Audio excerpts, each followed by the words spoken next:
কথা কাহিনীর চ্যানেলে সবাইকে স্বাগত জানাই। এই চ্যানেলে বিভিন্ন সাহিত্যিকের লেখা গল্প আপলোড করা হচ্ছে ধারাবাহিকভাবে। অনুরোধ করব আপনারা চ্যানেলটি সবাই সাবস্ক্রাইব করবেন। এই অডিওতে আমি অমর কথাশিল্পী শরৎচন্দ্র চট্টোপাধ্যায়ের লেখা বড় দিদি গল্পটি পড়ে শোনাব। শুরু করি। প্রথম পরিচ্ছেদ। এই পৃথিবীতে এক সম্প্রদায়ের লোক আছে, তাহারা যেন খড়ের আগুন, দপ করিয়া জ্বলিয়া উঠিতেও পারে, আবার খপ করিয়া নিবিয়া যাইতেও পারে। তাহাদিগের পিছনে সদা সর্বদা একজন লোক থাকা প্রয়োজন, সে যেন আবশ্যক অনুসারে খড় যোগাইয়া দেয়। গৃহস্থ কন্যারা মাটির দ্বীপ সাজাইবার সময় যেমন তৈল ও সলিতা দেয়, তেমনি তাহার গায়ে একটি কাঠি দিয়া দেয়। প্রদীপের শিখা যখন কমিয়া আসিতে থাকে, এই ক্ষুদ্র কাঠিটির তখন বড় প্রয়োজন, উস্কাইয়া দিতে হয়। এটি না হইলে তৈল এবং সলিতা সত্ত্বেও প্রদীপের জ্বলা চলে না। সুরেন্দ্রনাথের প্রকৃতিও কতকটা এইরূপ। বল, বুদ্ধি, ভরসা তাহার সব আছে, তবু সে একা কোনো কাজ সম্পূর্ণ করিতে পারে না। খানিকটা কাজ যেমন সে উৎসাহের সহিত করিতে পারে, বাকিটুকু সে তেমন নীরব আলস্য ভরে ছাড়িয়া দিয়া চুপ করিয়া থাকিতে পারে। তখনই একজন লোকের প্রয়োজন, সে উস্কাইয়া দিবে। সুরেন্দ্রর পিতা সুদূর পশ্চিমাঞ্চলে ওকালতি করিতেন। এই বাংলাদেশের সহিত তাহার বেশি কিছু সম্বন্ধ ছিল না।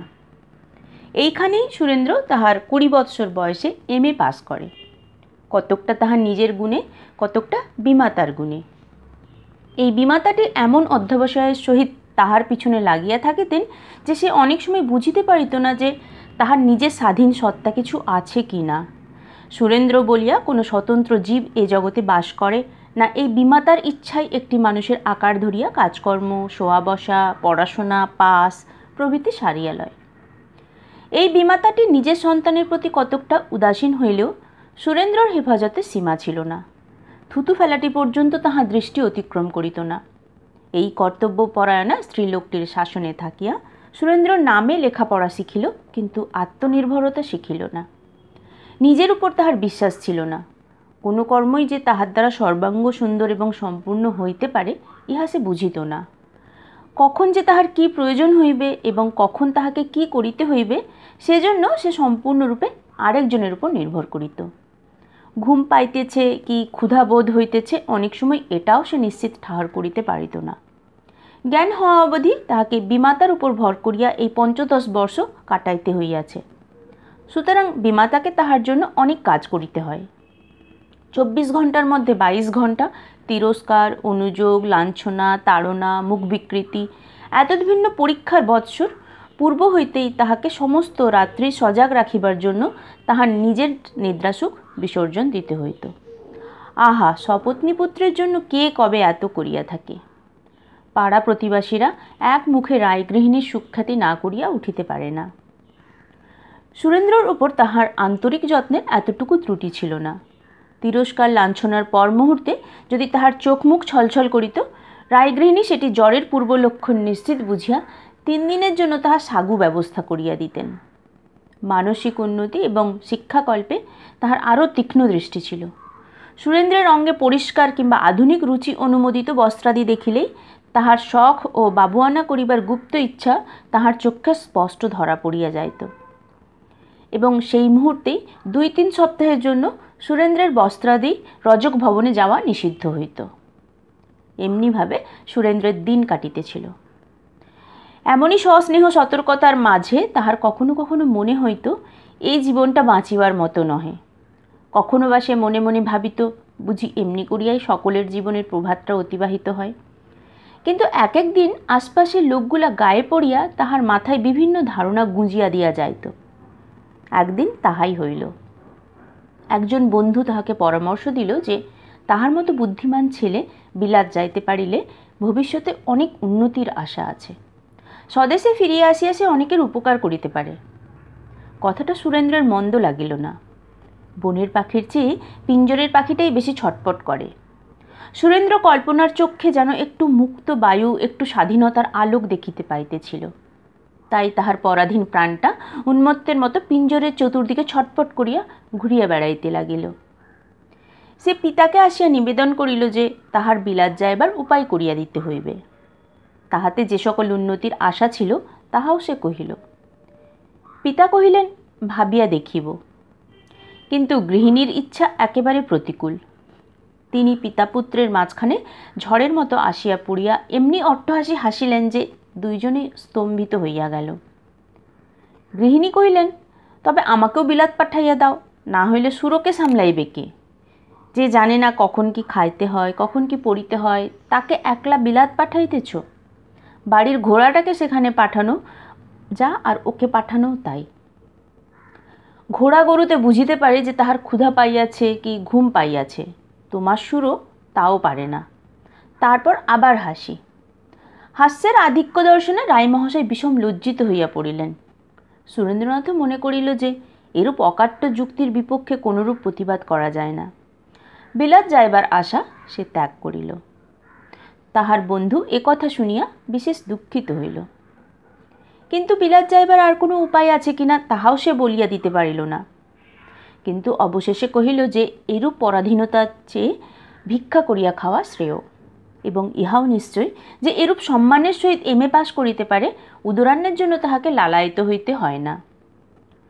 সুরেন্দ্র বাটি আসিয়া এ কথা ভাবিতে বসিল। যত ভাবিল তত সে দেখিতে পাইল যে বন্ধু ঠিক বলিয়াছে, ভিক্ষা করিয়া খাওয়া ভালো। সবাই কিছু বিলাত যাইতে পারে না, কিন্তু এমন জীবিত ও মৃতের মাঝামাঝি হইয়াও সকলকে দিন কাটাতে হয় না। একদিন গভীর রাত্রে সে স্টেশনে আসিয়া কলিকাতার টিকিট কিনিয়া গাড়িতে বসিল এবং ডাকযোগে পিতাকে পত্র লিখিয়া দিল যে কিছুদিনের জন্য সে বাড়ি পরিত্যাগ করিতেছে। অনর্থক অনুসন্ধান করিয়া বিশেষ লাভ হইবে না, এবং সন্ধান পাইলেও যে সে বাটিতে ফিরিয়া আসিবে এরূপ সম্ভাবনাও নাই। রায়মহাশয় গৃহিণীকে এ পত্র দেখাইলেন। তিনি বলিলেন, সুরও এখন মানুষ হইয়াছে, বিদ্যা শিখিয়াছে, পাখা বাহির হইয়াছে, এখন উড়িয়া পলাইবে না তো কখন পলাইবে? তথাপি তিনি অনুসন্ধান করিলেন। কলিকাতায় যাহারা পরিচিত ছিল তাহাদিওকে পত্র দিলেন, কিন্তু কোনো উপায় হইল না। সুরেন্দ্রর কোনো সন্ধান পাওয়া গেল না। দ্বিতীয় পরিচ্ছেদ। কলিকাতার জনকোলাহলপূর্ণ রাজপথে পড়িয়া সুরেন্দ্রনাথ প্রমাদ গণিল। এখানে তিরস্কার করিবারও কেহ নাই, দিবানিশি শাসনে রাখিতেও কেহ চাহে না। মুখ শুকাইলে কেহ ফিরিয়া দেখে না, মুখ ভারী হইলেও কেহ লক্ষ্য করে না। এখানে নিজেকে নিজে দেখিতে হয়। এখানে ভিক্ষাও জোটে, করুণারও স্থান আছে, আশ্রয় মিলে, কিন্তু আপনার চেষ্টা চাই। স্বেচ্ছায় কেহই তোমাকে মাঝে ঝাঁপাইয়া পড়িবে না। খাইবার চেষ্টা যে আপনাকে করিতে হয়, আশ্রয়ের স্থানটুকু যে নিজেকে খুঁজিয়া লইতে হয়, কিংবা নিদ্রা এবং ক্ষুধার মাঝে যে একটু প্রভেদ আছে, এইখানে আসিয়া সে এইবার প্রথম শিক্ষা করিল। কতদিন হইল সে বাড়ি ছাড়িয়াছে, রাস্তায় রাস্তায় ঘুরিয়া বেড়াইয়া শরীরটাও নিতান্ত ক্লান্ত হইয়া আসিয়াছে, অর্থও ফুরাইয়া আসিতেছে, বস্ত্রাদি মলিন এবং জীর্ণ হইতে চলিল। রাত্রে শুইয়া থাকিবার স্থানটুকুরও কোনো ঠিকানা নাই। সুরেন্দ্রর চোখে জল আসিল। বাটিতে পত্র লিখিতেও ইচ্ছা হয় না, বড় লজ্জা করে, এবং সকলের উপর যখন তাহার বিমাতার সেই স্নেহকঠিন মুখখানি মনে পড়ে, তখন বাটি যাইবার ইচ্ছা একেবারে আকাশ কুসুম হইয়া দাঁড়ায়। সেখানে যে সে কখনো ছিল এ কথা ভাবিতেও তাহার ভয় হয়। একদিন সে তাহারই মতো একজন দরিদ্রকে কাছে পাইয়া বলিল, বাপু, তোমরা এখানে খাও কি করিয়া? লোকটা একটু বোকা ধরনের, না হইলে উপহাস করিত। সে বলিল, চাকরি করিয়া খাটিয়া খায়, কলিকাতায় রোজগারের ভাব নাকি? সুরেন্দ্র বলিল, আমাকে একটা চাকরি করিয়া দিতে পারো? সে কহিল, তুমি কি কাজ জানো? সুরেন্দ্রনাথ কোনো কাজই জানিত না, তাই সে চুপ করিয়া ভাবিতে লাগিল। তুমি কি ভদ্রলোক? সুরেন্দ্র মাথা নাড়িল। তবে লেখাপড়া শেখনি কেন? শিখেছি। সে লোকটা একটু ভাবিয়া বলিল, তবে ওই বড় বাড়িতে যাও, ওখানে বড়লোক জমিদার থাকে, একটা কিছু কাজ করিয়া দিবেই। এই বলিয়া সে চলিয়া গেল। সুরেন্দ্রনাথ ফটকের কাছে আসিল, একবার দাঁড়াইল, আবার পিছাইয়া গেল, আবার ফিরিয়া আসিল, আবার ফিরিয়া গেল। সেদিন আর কিছু হইল না। পরদিনও ওইরূপ করিয়া কাটিল। 2 দিন ধরিয়া সে ফটকের নিকট উমেদারি করিয়া তৃতীয় দিবসে অপেক্ষাকৃত সাহস সঞ্চয় করিয়া ভিতরে প্রবেশ করিল। সম্মুখে একজন ভৃত্য দাঁড়াইয়াছিল। সে জিজ্ঞাসা করিল, কি চান? বাবুকে। বাবু বাড়ি নেই। সুরেন্দ্রনাথের বুকখানা আনন্দে ভরিয়া উঠিল। একটা নিতান্ত শক্ত কাজের হাত হইতে সে পরিত্রাণ পাইল। বাড়ি নাই, চাকরির কথা, দুঃখের কাহিনী কিছুই বলিতে হইল না, ইহাই তাহার আনন্দের কারণ। তখন দ্বিগুণ উৎসাহে ফিরিয়া গিয়া দোকানে বসিয়া পেট ভরিয়া খাবার খাইয়া খানিকক্ষণ সে মনের আনন্দে ঘুরিয়া বেড়াইল এবং মনে মনে রীতিমতো আলোচনা করিতে লাগিল যে পরদিন কেমন করিয়া কথাবার্তা কহিতে পারিলে তাহার নিশ্চিত একটা কিনারা হইয়া যাইবে। পরদিন কিন্তু উৎসাহটা তেমন রহিল না। বাটির যত নিকটবর্তী হইতে লাগিল ততই তাহার ফিরিয়া যাইবার ইচ্ছা হইতে লাগিল। ক্রমে ফাটকের নিকট আসিয়া একেবারে সে দমিয়া পড়িল, পা আর কোনো মতেই ভিতরে যাইতে চাহে না। আজ তাহার কিছুতেই মনে হইতেছে না যে সে নিজের কাজের জন্যই নিজে আসিয়াছে। ঠিক মনে হইতেছিল যেন জোর করিয়া আর কেহ তাহাকে পাঠাইয়া দিয়াছে। কিন্তু দ্বারের কাছে সে আর উমেদারি করিবে না, তাই ভিতরে আসিল।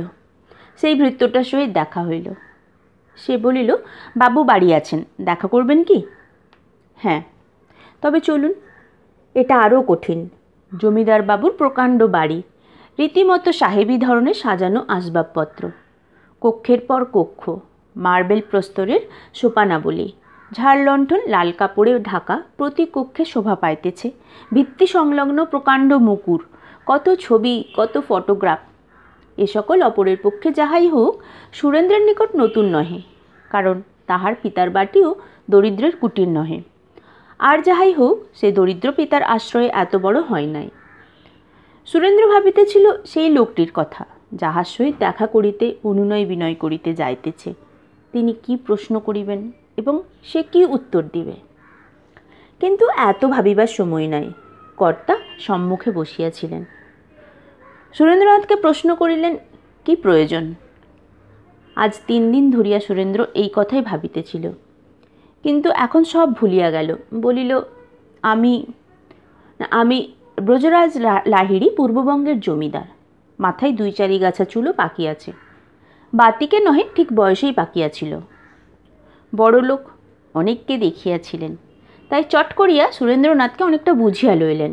কহিলেন, হ্যাঁ বাপু, কি চাও তুমি? কোনো একটা। কি একটা? চাকরি। ব্রজরাজবাবু মৃদু হাসিয়া বলিলেন, আমি চাকরি দিতে পারি এ সংবাদ তোমাকে কে দিলে? পথে একজনের সহিত দেখা হইলে আমি জিজ্ঞাসা করিয়াছিলাম, সেই আপনার কথা। ভালো, তোমার বাড়ি কোথায়? পশ্চিমে। সেখানে কে আছে? সুরেন্দ্রনাথ সব কথা বলিল। তোমার পিতা কি করেন? অবস্থা বৈগুণ্যে সুরেন্দ্র নূতন ধাঁচ শিখিয়াছিল, একটু জড়াইয়া জড়াইয়া বলিল, সামান্য চাকরি করেন। তাতে চলে না, তাই তুমি উপার্জন করিতে চাও? হ্যাঁ। এখানে কোথায় থাকো? কোনো নির্দিষ্ট স্থান নাই, যেখানে সেখানে। ব্রজবাবুর দয়া হইল। সুরেন্দ্রনাথকে কাছে বসাইয়া তিনি বলিলেন, তুমি এখনো বালক মাত্র। এই বয়সে বাড়ি ছাড়িয়া আসিতে বাধ্য হইয়াছ বলিয়া দুঃখ হইতেছে। আমি নিজে যদিও কোনো চাকরি দিতে পারি না, কিন্তু যাহাতে কিছু জোগাড় হয় তাহার উপায় করিয়া দিতে পারি। আচ্ছা বলিয়া সুরেন্দ্রনাথ চলিয়া যাইতেছিল দেখিয়া ব্রজবাবু তাহাকে ফিরাইয়া বলিলেন, আর কিছু তোমার জিজ্ঞাসা করিবার নাই? না। ইহাতেই তোমার কাজ হইয়া গেল? কি উপায় করিতে পারি, কবে করিতে পারি, কিছুই জানিবার প্রয়োজন বিবেচনা করিলে না? সুরেন্দ্র অপ্রতিভ হইয়া ফিরিয়া দাঁড়াইল। ব্রজবাবু সহাস্যে বলিলেন, এখন কোথায় যাইবে? কোনো একটা দোকানে। সেইখানেই আহার করিবে? প্রতিদিন তাহাই করি। তুমি লেখাপড়া কতদূর শিখিয়াছ? কিছু শিখিয়াছি। আমার ছেলেকে পড়াইতে পারিবে? সুরেন্দ্র খুশি হইয়া কহিল, পারিব। ব্রজবাবু আবার হাসিলেন। তাহার মনে হইল দুঃখে এবং দারিদ্র্যে তাহার মাথার ঠিক নাই। কেননা কাহাকে শিক্ষা দিতে হইবে এবং কি শিক্ষা দিতে হইবে এ কথা না জানিয়াই অতটা আনন্দিত হওয়া তাহার নিকটে পাগলামি বলিয়া বোধ হইল। বলিলেন, যদি সে বলে আমি বিএ ক্লাসে পড়ি, তখন তুমি কি করিয়া পড়াইবে? সুরেন্দ্র একটু গম্ভীর হইয়া ভাবিয়া বলিল, তা একরকম হইবে। ব্রজবাবু আর কোনো কথা বলিলেন না। ভৃত্যকে ডাকিয়া বলিলেন, বঙ্কু, এই বাবুটির থাকিবার জায়গা করিয়া দাও এবং স্নানাহারের জোগাড় দেখো। পরে সুরেন্দ্রের প্রাণে আবার চাহিয়া বলিলেন, সন্ধ্যার পর আবার ডাকাইয়া পাঠাইব। তুমি আমার বাড়িতেই থাকো, যতদিন কোনো চাকরির উপায় না হয় ততদিন স্বচ্ছন্দে এখানে থাকিতে পারিবে। দ্বিপ্রহরের আহার করিতে গিয়া তিনি জ্যৈষ্ঠ কন্যা মাধবীকে ডাকিয়া কহিলেন, মা, একজন দুঃখী লোককে বাড়িতে স্থান দিয়াছি। কে বাবা? দুঃখী লোক, এছাড়া আর কিছু জানি না। লেখাপড়া বোধ হয় কিছু জানে, কেননা তোমার দাদাকে পড়াইবার কথা বলাতে তাহাতেই সে স্বীকার করিয়াছিল। বিএ ক্লাসের ছেলেকে যে পড়াইতে সাহস করিতে পারে, অন্তত তোমার ছোট বোনটিকে সে নিশ্চয়ই পড়াইতে পারিবে। মনে করিতেছি সেই প্রমীলার মাস্টার থাকুক। মাধবী আপত্তি করিল না। সন্ধ্যার পর তাহাকে ডাকিয়া আনাইয়া ব্রজবাবু তাহাই বলিয়া দিলেন। পরদিন হইতে সুরেন্দ্রনাথ প্রমীলাকে পড়াইতে লাগিল। প্রমীলার বয়স 7 বৎসর। সে বোধোদয় পড়ে। বড় দিদি মাধবীর নিকট ফার্স্ট বুকের ভেকের গল্প পর্যন্ত পড়িয়াছিল। সে খাতাপত্র, বই, স্লেট, পেন্সিল, ছবি, লজেন্স প্রভৃতি আনিয়া পড়িতে বসিল। ডু নট মুভ, সুরেন্দ্রনাথ বলিয়া দিল। ডু নট মুভ, নড়িও না। প্রমীলা পড়িতে লাগিল, ডু নট মুভ, নড়িও না। তাহার পর সুরেন্দ্রনাথ অন্যমনস্ক হইয়া স্লেট টানিয়া লইল। পেন্সিল হাতে করিয়া আঁক পাড়িয়া বসিল। প্রবলেমের পর প্রবলেম সলভ হইতে লাগিল। ঘড়িতে 7টার পর 8টা, তারপর 9টা বাজিতে লাগিল। প্রমীলা কখনো এপাশ কখনো ওপাশ ফিরিয়া ছবির পাতা উল্টাইয়া শুইয়া বসিয়া লজেন্স মুখে পুড়িয়া নিরীহ ভেকের সর্বাঙ্গে মসিলিপ্ত করিতে করিতে পড়িতে লাগিল, ডু নট মুভ, নড়িও না। মাস্টারমশাই, বাড়ি যায়? যাও। সকালবেলাটা তাহার এইরূপেই কাটে, কিন্তু দুপুরবেলার কাজটা একটু ভিন্ন প্রকৃতির। চাকুরির যাহাতে উপায় হয়, এজন্য ব্রজবাবু অনুগ্রহ করিয়া 2-1 ভদ্রলোকের নামে খানকতক পত্র দিয়াছিলেন। সুরেন্দ্রনাথ এগুলি পকেটে করিয়া বাহির হইয়া পড়ে। সন্ধান করিয়া তাহাদের বাড়ির সম্মুখে আসিয়া উপস্থিত হয়। দেখে কত বড় বাড়ি, কয়টা জানালা, বাহিরে কতগুলি ঘর, দ্বিতল কি ত্রিতল, সম্মুখে কোনো ল্যাম্পপোস্ট আছে কি না। তাহার পর সন্ধ্যার পূর্বেই ফিরিয়া আসে। কলিকাতায় আসিয়াই সে কতকগুলি পুস্তক ক্রয় করিয়াছিল। বাড়ি হইতেও কতকগুলি লইয়া আসিয়াছিল। এখন সেইগুলি সে গ্যাসের আলোকে অধ্যয়ন করিতে থাকে। ব্রজবাবু কাজকর্মের কথা জিজ্ঞাসা করিলে হয় চুপ করিয়া থাকে, না হয় বলে ভদ্রলোক দিগের সহিত সাক্ষাৎ হয় না। 3য় পরিচ্ছেদ। আজ 4 বৎসর হইল ব্রজবাবুর পত্নী বিয়োগ হইয়াছে। বুড়া বয়সের এ দুঃখ বুড়াতেই বোঝে, কিন্তু সে কথা যাক। তাহার আদরের কন্যা মাধবী দেবী যে এই তার 16 বৎসর বয়সে স্বামী হারাইয়াছে, ইহাই ব্রজরাজের শরীরের অর্ধেক রক্ত শুকিয়া লইয়াছে। সাত করিয়া ঘটা করিয়া তিনি মেয়ের বিবাহ দিয়াছিলেন। নিজের অনেক টাকা, তাই অর্থের প্রতি নজর দেন নাই। ছেলেটির বিষয় আশয় আছে কিনা খোঁজ লান নাই। শুধু দেখিয়াছিলেন ছেলেটি লেখাপড়া করিতেছে, রূপবান, সৎ, সাধু চরিত্র। ইহাই লক্ষ্য করিয়া মাধবীর বিবাহ দিয়াছিলেন। 11 বৎসর বয়সে মাধবীর বিবাহ হইয়াছিল। 3 বৎসর সে স্বামীর কাছে ছিল। যত্ন, স্নেহ, ভালোবাসা সবই সে পাইয়াছিল। কিন্তু যোগেন্দ্রনাথ বাঁচিলেন না। মাধবীর এ জীবনের সব সাধ মুছিয়া দিয়া ব্রজরাজের বক্ষে সেল হানিয়া তিনি স্বর্গে চলিয়া গেলেন। মরিবার সময় মাধবী যখন বড় কাঁদিতে লাগিল, তখন তিনি মৃদু কণ্ঠে কহিয়াছিলেন, মাধবী, তোমাকে যে ছাড়িয়া যাইতেছি এইটি আমার সবচেয়ে দুঃখ। মরি তাহাতে ক্ষতি নাই, কিন্তু তুমি যে আজীবন ক্লেশ পাইবে এইটি আমাকে বড় বিচলিত করিয়াছে। তোমাকে যে যত্ন করিতে পাইলাম না। দরবিগলিত অশ্রুরাশি যোগেন্দ্রের শীর্ণ বক্ষে ঝরিয়া পড়িল। মাধবী তাহা মুছাইয়া দিয়া বলিয়াছিল, আবার যখন তোমার পায়ে গিয়া পড়িব তখন যত্ন করিও।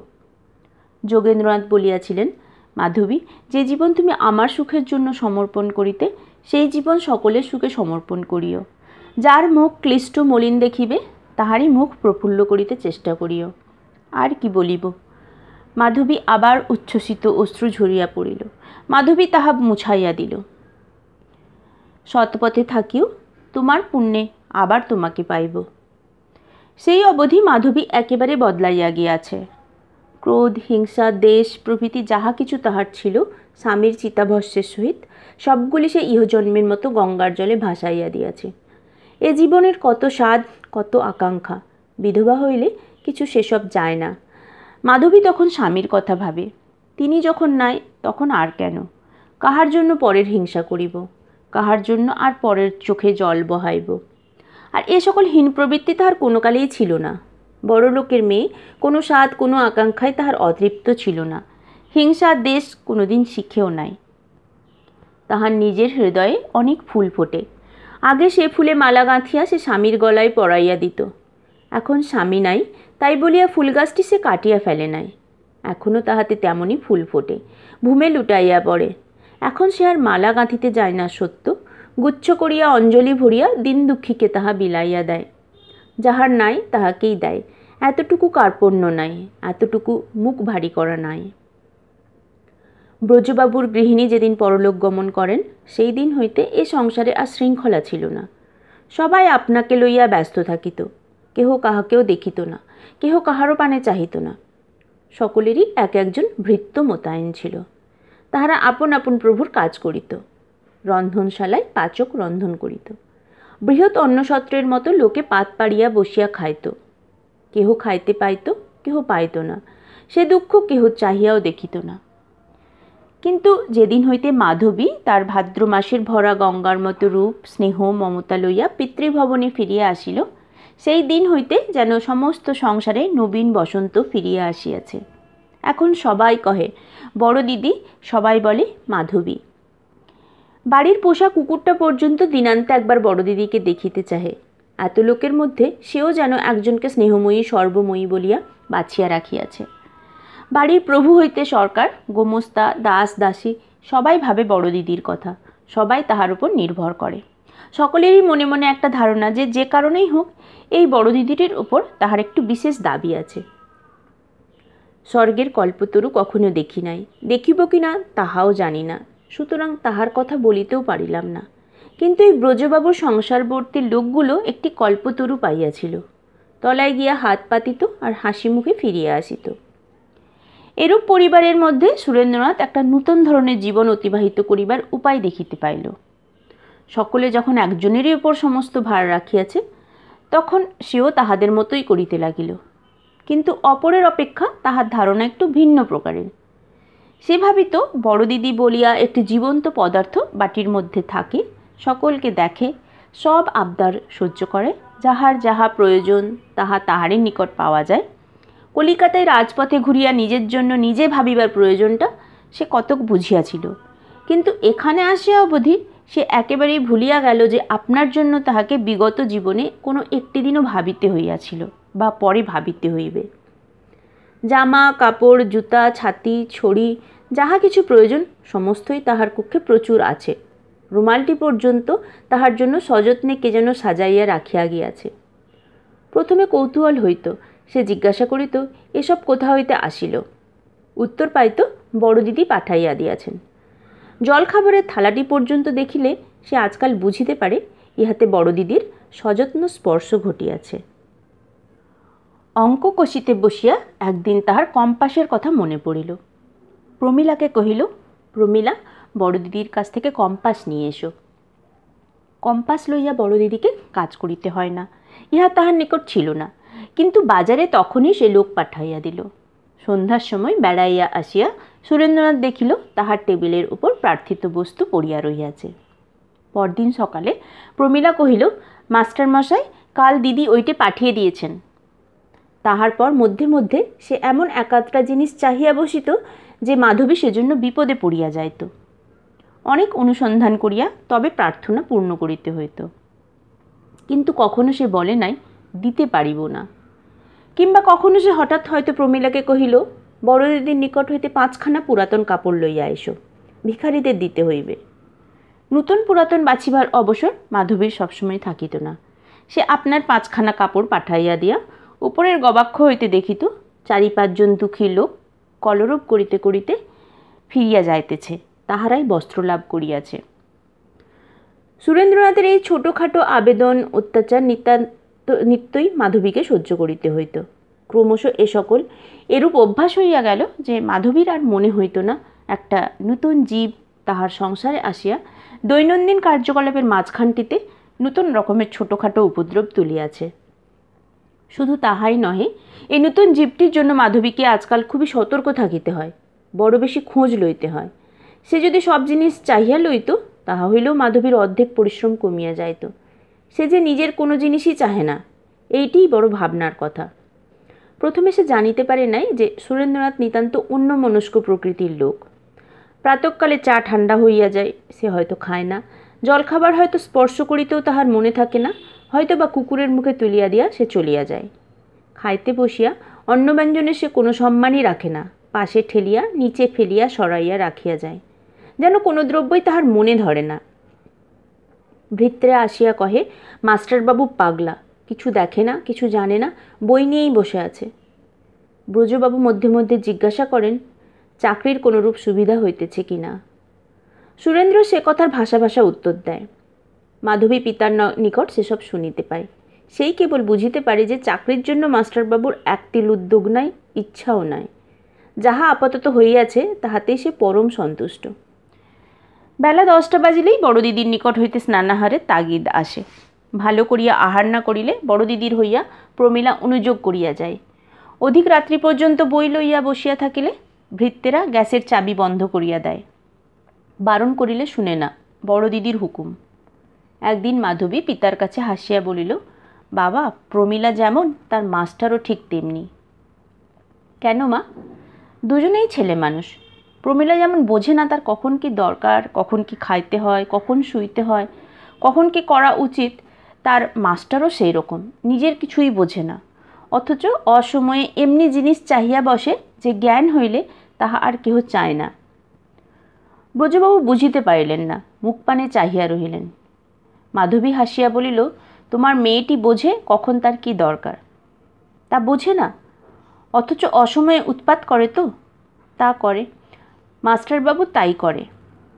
ব্রজবাবু হাসিয়া বলিলেন, ছেলেটি বোধহয় একটু পাগল। পাগল নয়, উনি বোধহয় বড় লোকের ছেলে। ব্রজবাবু বিস্মিত হইয়া জিজ্ঞাসা করিলেন, কেমন করিয়া জানিলে? মাধবী জানিত না, কিন্তু এমনি বুঝিত। সুরেন্দ্র যে নিজের একটি কাজও নিজে করিতে পারে না, পরের উপর নির্ভর করিয়া থাকে, পরে করিয়া দিলে হয়, না করিয়া দিলে হয় না, এই অক্ষমতাই তাহাকে মাধবীর নিকটে ধরাইয়া দিয়াছিল।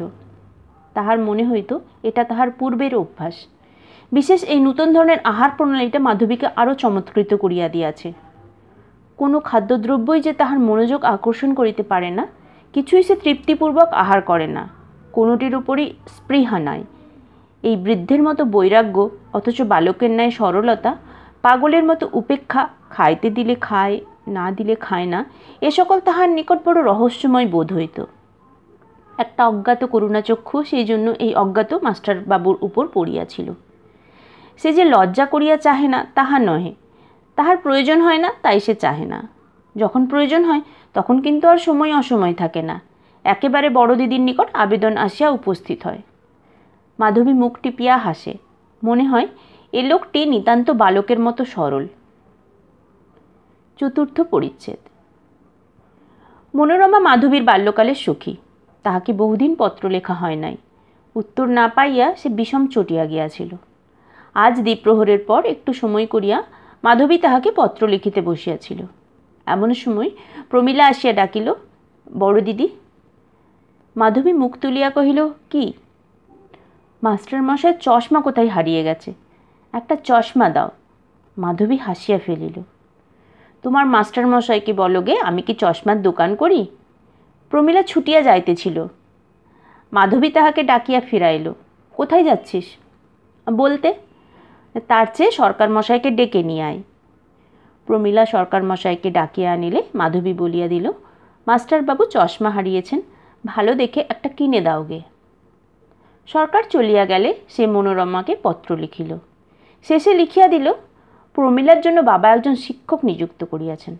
তাহাকে মানুষ বলিলেও হয়, ছোট ছেলে বলিলেও হয়। আমার বোধ হয় ইহার পূর্বে সে কখনো বাটির বাহির হয় নাই, সংসারের কিছুই জানে না। তাহাকে না দেখিলে, না তত্ত্ব লইলে তাহার একদণ্ডও চলে না। আমার অর্ধেক সময় সে কাড়িয়া লইয়াছে। তোমাদের পত্র লিখিব আর কখন? এখন যদি তোমার শীঘ্র আসা হয় তাহা হইলে এই অকর্মণ্য লোকটিকে দেখাইয়া দিব। এমন অকেজো অন্যমনস্ক লোক তুমি জন্মে দেখো নাই। খাইতে দিলে খায়, না দিলে চুপ করিয়া উপবাস করে। হয়তো সমস্ত দিনের মধ্যেও তাহার মনেও পড়ে না যে তাহার আহার হইয়াছে কি না। একদিনের জন্য সে আপনাকে চালাইয়া লইতে পারে না। তাই ভাবি এমন লোক সংসারে বাহির হয় কেন। শুনিতে পাই তাহার পিতামাতা আছেন, কিন্তু আমার মনে হয় তাদের পাথরের মতো শক্ত প্রাণ। আমি তো বোধহয় এমন লোককে চক্ষের আড়াল করিতে পারিতাম না। মনোরমা তামাশা করিয়া উত্তর লিখিল, তোমার পত্রে অন্যান্য সংবাদের মধ্যে জানিতে পারিলাম যে তুমি বাড়িতে একটি বাঁদর পুষিয়াছ, আর তুমি তা সীতাদেবী হইয়াছ, কিন্তু একটু সাবধান করিয়া দিতেছি। ইতি মনোরমা। পত্র পড়িয়া মাধবীর মুখ ঈষৎ রঞ্জিত হইয়া উঠিল। সে উত্তর লিখিল, তোমার পোড়া মুখ, তাই কাহাকে কি ঠাট্টা করিতে হয় জানো না। মাধবী জিজ্ঞাসা করিল, প্রমীলা, তোমার মাস্টারমশায়ের চশমা কেমন হয়েছে? প্রমীলা বলিল, বেশ। কেমন করে জানলে? মাস্টারমশাই সেই চশমা চোখে দিয়ে বেশ বই পড়েন, তাই জানলুম। মাধবী কহিল, তিনি নিজে কিছু বলেননি? কিছু না, একটি কথাও না? ভালো হয়েছে কি মন্দ হয়েছে কিচ্ছু না? না, কিছু না। মাধবী সদাপ্রফুল্ল মুখ যেন মুহূর্তের জন্য মলিন হইল, কিন্তু তখনই হাসিয়া কহিল, তোমার মাস্টারকে বলে দিও তিনি যেন আর হারিয়ে না ফেলেন। আচ্ছা, বলে দেব। দূর পাগলি, তা কি বলতে আছে? তিনি হয়তো কিছু মনে করবেন। তবে কি বলবো না? না। শিবচন্দ্র মাধবীর দাদা। মাধবী একদিন তাহাকে ধরিয়া বলিল, দাদা, প্রমীলার মাস্টার রাত দিন কি পড়ে জানো? শিবচন্দ্র বিএ ক্লাসে পড়ে। ক্ষুদ্র প্রমীলার শিক্ষক শ্রেণীর লোকগুলা তাহার গ্রাহ্যের মধ্যেই নহে। উপেক্ষা করিয়া বলিল, নাটক নভেল পড়ে, আর কি পড়িবে। মাধবীর বিশ্বাস হইল না। প্রমীলাকে দিয়া একখানা পুস্তক লুকাইয়া আনিয়া তাহার দাদার হাতে দিয়া বলিল, নাটক নভেল বলে তো বোধ হয় না। শিবচন্দ্র আগাগোড়া কিছু বুঝিল না, শুধু এইটুকু বুঝিল যে ইহার এক বিন্দুও তাহার জানা নাই এবং এখানে গণিতের পুস্তক। ভগিনীর নিকট সম্মান হারাইতে তাহার প্রবৃত্তি হইল না। কহিল, এটা অঙ্কের বই, স্কুলে নিচের ক্লাসে পড়া হয়। বিষণ্ণ মুখে মাধবী প্রশ্ন করিল, কোনো পাশের পড়া নয়? কলেজের বই নয়? শুষ্ক হাসিয়া শিবচন্দ্র বলিল, না, কিছুই নয়। কিন্তু সেই দিন হইতে শিবচন্দ্র ইচ্ছাপূর্বক কখনো সুরেন্দ্রের সম্মুখে পড়িত না। মনে মনে ভয় ছিল পাছে সে কোনো কথা জিজ্ঞাসা করিয়া ফেলে, পাছে সব কথা প্রকাশ হইয়া পড়ে এবং পিতার আদেশে তাহাকে প্রাতঃকালটা প্রমীলার সঙ্গে একসঙ্গে এই মাস্টারটার নিকট খাতা পেন্সিল লইয়া বসিয়া থাকিতে হয়। কিছুদিন পরে মাধবী পিতাকে কহিল, বাবা, আমি দিন কতকের জন্য কাশী যাব। ব্রজবাবু চিন্তিত হইয়া উঠিলেন। সে কি মা, তুমি কাশী গেলে এ সংসারে কি হইবে? মাধবী হাসিয়া কহিল, আমি আবার তো আসিব, একেবারে যাইতেছি না তো। মাধবী হাসিল। পিতার চক্ষে কিন্তু জল আসিতেছিল। মাধবী বুঝিতে পারিল এরূপ কথা বলা অন্যায় হইতেছে। সামলাইয়া লইবার জন্য কহিল, শুধু দিন কতকের জন্য বেড়াইয়া আসিব। তা যাও, কিন্তু মা, সংসার চলবে না। আমি ছাড়া সংসার চলবে না? চলবে না কেন মা? চলবে। হাল ভাঙিয়া গেলে স্রোতের মুখে নৌকাখানা যেমন করে চলে, এ চলবে। কিন্তু কাশী যাওয়া তাহার নিতান্ত প্রয়োজন। সেখানে তাহার বিধবা ননদিনী একমাত্র পুত্র লইয়া বাস করেন। তাহাকে একবার দেখিতে হইবে। কাশী যাইবার দিন সে প্রত্যেককে ডাকিয়া সংসারের ভার দিয়া গেল। হরিদাসীকে ডাকিয়া পিতা, দাদা ও প্রমীলাকে বিশেষ রূপে দেখিবার জন্য অনুরোধ ও উপদেশ দিয়া গেল। কিন্তু মাস্টারের কথা কাহাকেও কহিল না। ভুলিয়া যায় নাই, ইচ্ছা করিয়াই বলিল না। সম্প্রতি তাহার উপর একটু রাগ হইয়াছিল। মাধবী তাহার জন্য অনেক করিয়াছে, কিন্তু এমনকি সে একটা মুখের কথাতেও কৃতজ্ঞতা জানায় নাই। তাই মাধবী বিদেশে গিয়া এই অকর্মণ্য সংসার অনভিজ্ঞ উদাসীনটিকে জানাইতে চাহে যে সে একজন ছিল। একটা কৌতুক করিতে দোষ কি? সে না থাকিলে ইহার কেমনভাবে দিন কাটে দেখিতে হানি কি? তাই সে সুরেন্দ্র সম্বন্ধে কাহাকেও কিছু বলিয়া গেল না। সুরেন্দ্রনাথ প্রবলেম সলভ করিতেছিল। প্রমীলা কহিল, কাল রাত্রে দিদি কাশী গিয়াছেন। কথাটা তাহার কানে গেল না, কিন্তু দিন 2-3 পরে যখন সে দেখিতে পাইল 10টার সময় আহারের জন্য আর পীড়াপিড়ি হয় না, কোনো দিন বা 1টা-2টা বাজিয়া যায়, স্নানান্তে কাপড় ছাড়িতে গিয়া দেখে বোধহয় সেগুলি আর তেমনি পরিষ্কার নাই। জলখাবারের থালাটা তেমন সযত্ন সজ্জিত নহে। রাত্রে গ্যাসের চাবি কেহ বন্ধ করিতে আসে না। পড়ার ঝোঁকে 2টা-3টা বাজিয়া যায়। প্রাতঃকালে নিদ্রাভঙ্গ হয় না, উঠিতে বেলা হয়। সমস্ত দিন চোখের পাতা ছাড়িয়া ঘুম কিছুতেই যাইতে চাহে না। শরীর যেন বড় ক্লান্ত হইয়া পড়িতেছে। তখন সুরেন্দ্রনাথের মনে হইল এ সংসারে একটু পরিবর্তন ঘটিয়াছে। গরম বোধ হইলে তবে লোকে পাখার সন্ধান করে। সুরেন্দ্রনাথ পুস্তক হইতে মুখ তুলিয়া কহিল, প্রমীলা, বড় দিদি এখানে নাই না? সে বলিল, দিদি কাশী গিয়াছেন। তাই তো। দিন দুই পরে হঠাৎ প্রমীলার পানে চাহিয়া সে কহিল, বড় দিদি কবে আসবেন? 1 মাস পরে। সুরেন্দ্রনাথ পুস্তকে মনোযোগ করিল। আরও 5 দিন অতিবাহিত হইল। সুরেন্দ্রনাথ পেন্সিলটা পুস্তকের উপর রাখিয়া দিয়া কহিল, প্রমীলা, 1 মাসের আর কত বাকি? অনেক দিন। পেন্সিল তুলিয়া লইয়া সুরেন্দ্রনাথ চশমা খুলিয়া কাঁচ দুইটা পরিষ্কার করিল। তাহার পর চক্ষে দিয়া পুস্তকের পানে চাহিয়া রহিল। পরদিন কহিল, প্রমীলা, বড় দিদিকে তুমি চিঠি লেখো না। লিখি বই কি, তাড়াতাড়ি আসতে লেখুনি। না। সুরেন্দ্রনাথ ক্ষুদ্র একটি নিঃশ্বাস ফেলিয়া ধীরে ধীরে বলিল, তাই তো। প্রমীলা বলিল, মাস্টারমশাই, বড় দিদি এলে বেশ হয় না? বেশ হয়। আসতে লিখে দেব? সুরেন্দ্রনাথ প্রফুল্ল হইয়া বলিল, দাও, আপনার কথা লিখে দেব। দাও। দাও বলিতে তাহার কোনরূপ দ্বিধাবোধ হইল না, কেননা জগতের কোনো আদব কায়দা সে জানিত না। বড় দিদিকে আসিবার জন্য অনুরোধ করা যে তাহার মানায় না, ভালো শুনিতে হয় না, এটা সে মোটেই বুঝিতে পারিল না। সে না থাকিলে তাহার বড় ক্লেশ হয়, যাহার অবর্তমানে তাহার চলিতেছে না, তাহাকে আসিতে বলায় সে কিছুই অসঙ্গত মনে করিল না। এ জগতে যাহার কৌতূহল কম, সে সাধারণ মনুষ্য সমাজের একটু বাহিরে। যে দলে সাধারণ মনুষ্য বিচরণ করে, সে দলে তাহার মেলা চলে না। সাধারণের মতামত তাহার মতামতের সহিত মিশ খায় না। কৌতূহলী হওয়া সুরেন্দ্রর স্বভাব নহে। যতটা তাহার প্রয়োজন ততটাই সে জানিতে চাহে। তাহার বাইরে স্বেচ্ছাপূর্বক এক পদও যাইতে তাহার ইচ্ছা হইত না, সময়ও পাইত না। তাই বড় দিদির সম্বন্ধে সে নিতান্ত অনভিজ্ঞ ছিল। এতদিন এ সংসারে তাহার অতিবাহিত হইল।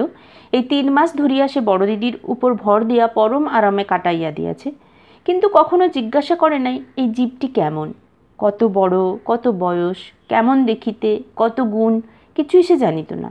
জানিবার বাসনা হয় নাই, একবার মনেও পড়ে নাই। ইহার সম্বন্ধে একটি কথা জিজ্ঞাসা করিতেও তো লোকের সাধ হয়। সবাই কহে বড় দিদি, সেও কহে বড় দিদি। সবাই তাহার নিকট স্নেহ যত্ন পায়, সেও পায়। বিশ্বের ভাণ্ডার তাহার নিকট গচ্ছিত আছে, যে চাহে সে পায়। সুরেন্দ্র লইয়াছে, ইহাতে আশ্চর্যের কথা আর কি। মেঘের কাজ জল বরিশন করা, বড় দিদির কাজ স্নেহ যত্ন করা। যখন বৃষ্টি পড়ে তখন সে হাত পাতে, সেই জল পায়। বড় দিদির নিকট হাত পাতিলে অভীষ্ট পদার্থ পাওয়া যায়। মেঘের মতোই বুঝি সে অন্ধ কামনা এবং আকাঙ্ক্ষাহীন। মোটের উপর সে এমনি একটা ধারণা করিয়া রাখিয়াছিল। আসিয়া অবধি সে যে ধারণা গড়িয়া রাখিয়াছিল, আজও তাহাই আছে। শুধু এই কাশী গমন ঘটনাটির পর হইতে এইটুকু সে বেশি জানিয়াছে যে বড় দিদি ভিন্ন তাহার একদণ্ডও চলিতে পারে না। সে যখন বাড়িতে ছিল তখন তাহার পিতাকে জানিত, বিমাতাকে জানিত, তাহাদের কর্তব্য কি তাহা বুঝিত, কিন্তু বড় দিদি বলিয়া কাহারও সহিত পরিচিত হয় নাই। যখন পরিচয় হইয়াছে তখন সে এমনিই বুঝিয়াছে। কিন্তু মানুষটিকে সে চেনে না, জানে না, শুধু নামটি জানে, নামটি চেনে, লোকটি তাহার কেহ নহে, নামটি সর্বস্ব। লোক যেমন ইষ্ট দেবতাকে দেখিতে পায় না, শুধু নামটি শিখিয়া রাখে, দুঃখে কষ্টে সেই নামটির সম্মুখে সমস্ত হৃদয় মুক্ত করে নতজানু হইয়া করুণা ভিক্ষা চাহে। চক্ষে জল আসে, মুছিয়া ফেলিয়া শূন্য দৃষ্টিতে কাহাকে যেন দেখিতে চাহে, কিছুই দেখা যায় না। অস্পষ্ট জিহ্বা শুধু 2টি কথা অস্ফুট উচ্চারণ করিয়া থামিয়া যায়। দুঃখ পাইয়া তাই সুরেন্দ্রনাথও অস্ফুটে উচ্চারণ করিল, বড় দিদি। 5ম পরিচ্ছেদ। তখনও সূর্যোদয় হয় নাই, পূর্ব দিক রঞ্জিত হইয়াছে মাত্র। প্রমীলা আসিয়া নিদ্রিত সুরেন্দ্রনাথের গলা জড়াইয়া ধরিল, মাস্টার মশাই। সুরেন্দ্রনাথের অলস চক্ষু দুটি ঈষৎ উন্মুক্ত হইল। কি প্রমীলা? বড় দিদি এসেছেন। সুরেন্দ্রনাথ উঠিয়া বসিল। প্রমীলার হাত ধরিয়া বলিল, চলো দেখে আসি। এই দেখিবার বাসনাটি তাহার মনে কেমন করিয়া উদয় হইল বলা যায় না, এবং এতদিন পরে কেন যে সে প্রমীলার হাত ধরিয়া চক্ষু মুছিতে মুছিতে ভিতরে চলিল তাহাও বুঝিতে পারা গেল না। কিন্তু সে ভিতরে আসিয়া উপস্থিত হইল। তাহার পর সিঁড়ি বাহিয়া উপরে উঠিল। মাধবীর কক্ষের সম্মুখে দাঁড়াইয়া প্রমীলা ডাকিল, বড় দিদি। বড় দিদি অন্যমনস্ক হইয়া কি একটা কাজ করিতেছিল। কহিল, কি দিদি? মাস্টার মশাই। দুইজনে ততক্ষণে ভিতরে প্রবেশ করিয়াছে। মাধবী শশব্যস্তে দাঁড়াইয়া উঠিল। মাথার উপর এক হাত কাপড় টানিয়া এক পাশে সরিয়া দাঁড়াইল। সুরেন্দ্রনাথ কহিতেছিল, বড় দিদি, তোমার জন্য আমি বড় কষ্টে। মাধবী অবগুণ্ঠনের অন্তরালে বিষম লজ্জায় জিভ কাটিয়া মনে মনে বলিল, ছি ছি, তুমি চলে গেলে। মাধবী মনে মনে বলিল, কি লজ্জা। মাধবী মৃদু কণ্ঠে কহিল, প্রমীলা, মাস্টার মশাইকে বাহিরে যাইতে বলো। প্রমীলা ছোট হইলেও তাহার দিদির আচরণ দেখিয়া বুঝিতেছিল যে কাজটা ঠিক হয় নাই। বলিল, চলুন মাস্টার মশাই। অপ্রতিভের মতো কিছুক্ষণ সে দাঁড়াইয়া রহিল। তারপর বলিল, চলো। বেশি কথা সে কহিতে জানিত না, বেশি কথা বলিতে সে চায় নাই। তবে সারাদিন মেঘের পর সূর্য উঠিলে হঠাৎ যেমন লোকে সেদিকে চাহিতে চায়, ক্ষণকালের জন্য যেমন মনে থাকে না যে সূর্যের পানে চাহিতে নেই, কিংবা চাহিলে চক্ষু পীড়িত হয়, তেমনি 1 মাস মেঘাচ্ছন্ন আকাশের তলে থাকিয়া প্রথম সূর্যোদয়ের সহিত সুরেন্দ্রনাথ পরম আহ্লাদে চাহিয়া দেখিতে গিয়াছিল। কিন্তু ফল যে এরূপ দাঁড়াইবে তাহা সে জানিত না। সেই দিন হইতে তাহার যত্নটা একটু কমিয়া আসিল। মাধবী যেন একটু লজ্জা করিত। বিন্দু দাসী নাকি কথাটা লইয়া একটু হাসিয়াছিল। সুরেন্দ্রনাথও একটু সংকুচিত হইয়া পড়িয়াছিল। আজকাল সে যেন দেখিতে পায় তাহার বড় দিদির অসীম ভাণ্ডার সসীম হইয়াছে। ভগিনীর যত্ন, জননীর স্নেহপরশ যেন তাহার আর গায়ে লাগে না, একটু দূরে দূরে থাকিয়া সরিয়া যায়। একদিন সে প্রমীলাকে কহিল, বড় দিদি আমার উপর রাগ করেছেন না? প্রমীলা বলিল, হ্যাঁ। কেন রে? আপনি অমন করে বাড়ির ভিতর গিয়েছিলেন কেন? যেতে নেই না? তাকে যেতে হয়, দিদি খুব রাগ করেছে। সুরেন্দ্র পুস্তকখানা বন্ধ করিয়া বলিল, তাই তো। তারপর একদিন দুপুরবেলা মেঘ করিয়া ঝড় জল আসিল। ব্রজরাজবাবু আজ 2 দিন হইল বাড়ি নাই, জমিদারি দেখিতে গিয়াছিলেন। মাধবীর হাতে কিছু কাজ ছিল না। প্রমীলাও বড় উপদ্রব করিতেছিল। মাধবী তাহাকে ধরিয়া কহিল, প্রমীলা, তোর বই নিয়ে আয়, দেখি কত পড়েছিস। প্রমীলা একেবারে কাঠ হইয়া গেল। মাধবী বলিল, নিয়ে আয়। বড় দিদি, রাত্রিরে আনব। না, এখনই আন। নিতান্ত দুঃখিত মনে তখন সে বই আনিতে গেল। আনিয়া বলিল, মাস্টার মশাই কিছুই পড়ায়নি, খালি আপনি পড়ে। মাধবী জিজ্ঞাসা করিতে বসিল। আগাগোড়া জিজ্ঞাসা করিয়া বুঝিল যে সত্যই মাস্টার মশাই কিছুই পড়ার নাই। অধিকন্তু সে যাহা শিখিয়াছিল, শিক্ষক নিযুক্ত করিবার পর এই 3-4 মাস ধরিয়া বেশ ধীরে ধীরে সবটুকু ভুলিয়া গিয়াছে। মাধবী বিরক্ত হইয়া বিন্দুকে ডাকিয়া কহিল, বিন্দু, মাস্টারকে জিজ্ঞাসা করে আয়তো কেন প্রমীলাকে তিনি একটুও পড়াননি। বিন্দু যখন জিজ্ঞাসা করিতে গেল, মাস্টার তখন প্রবলেম ভাবিতেছিল। বিন্দু কহিল, মাস্টার মশাই, বড় দিদি বলছেন যে আপনি ছোট দিদিকে কিছু পড়াননি কেন? মাস্টার মশাই শুনিতে পাইল না। এবার বিন্দু জোরে বলল, মাস্টার মশাই। কি? বড় দিদি বলছেন। কি বলছেন? ছোট দিদিকে পড়াননি কেন? অন্য মনস্ক হইয়া সে জবাব দিল, ভালো লাগে না। বিন্দু ভাবিল মন্দ নয়। একথা সে মাধবীকে জানাইল। মাধবীর রাগ হইল। সে নিচে আসিয়া দ্বারের অন্তরালে থাকিয়া বিন্দুকে দিয়া বলাইল, ছোট দিদিকে একেবারে পড়াননি কেন?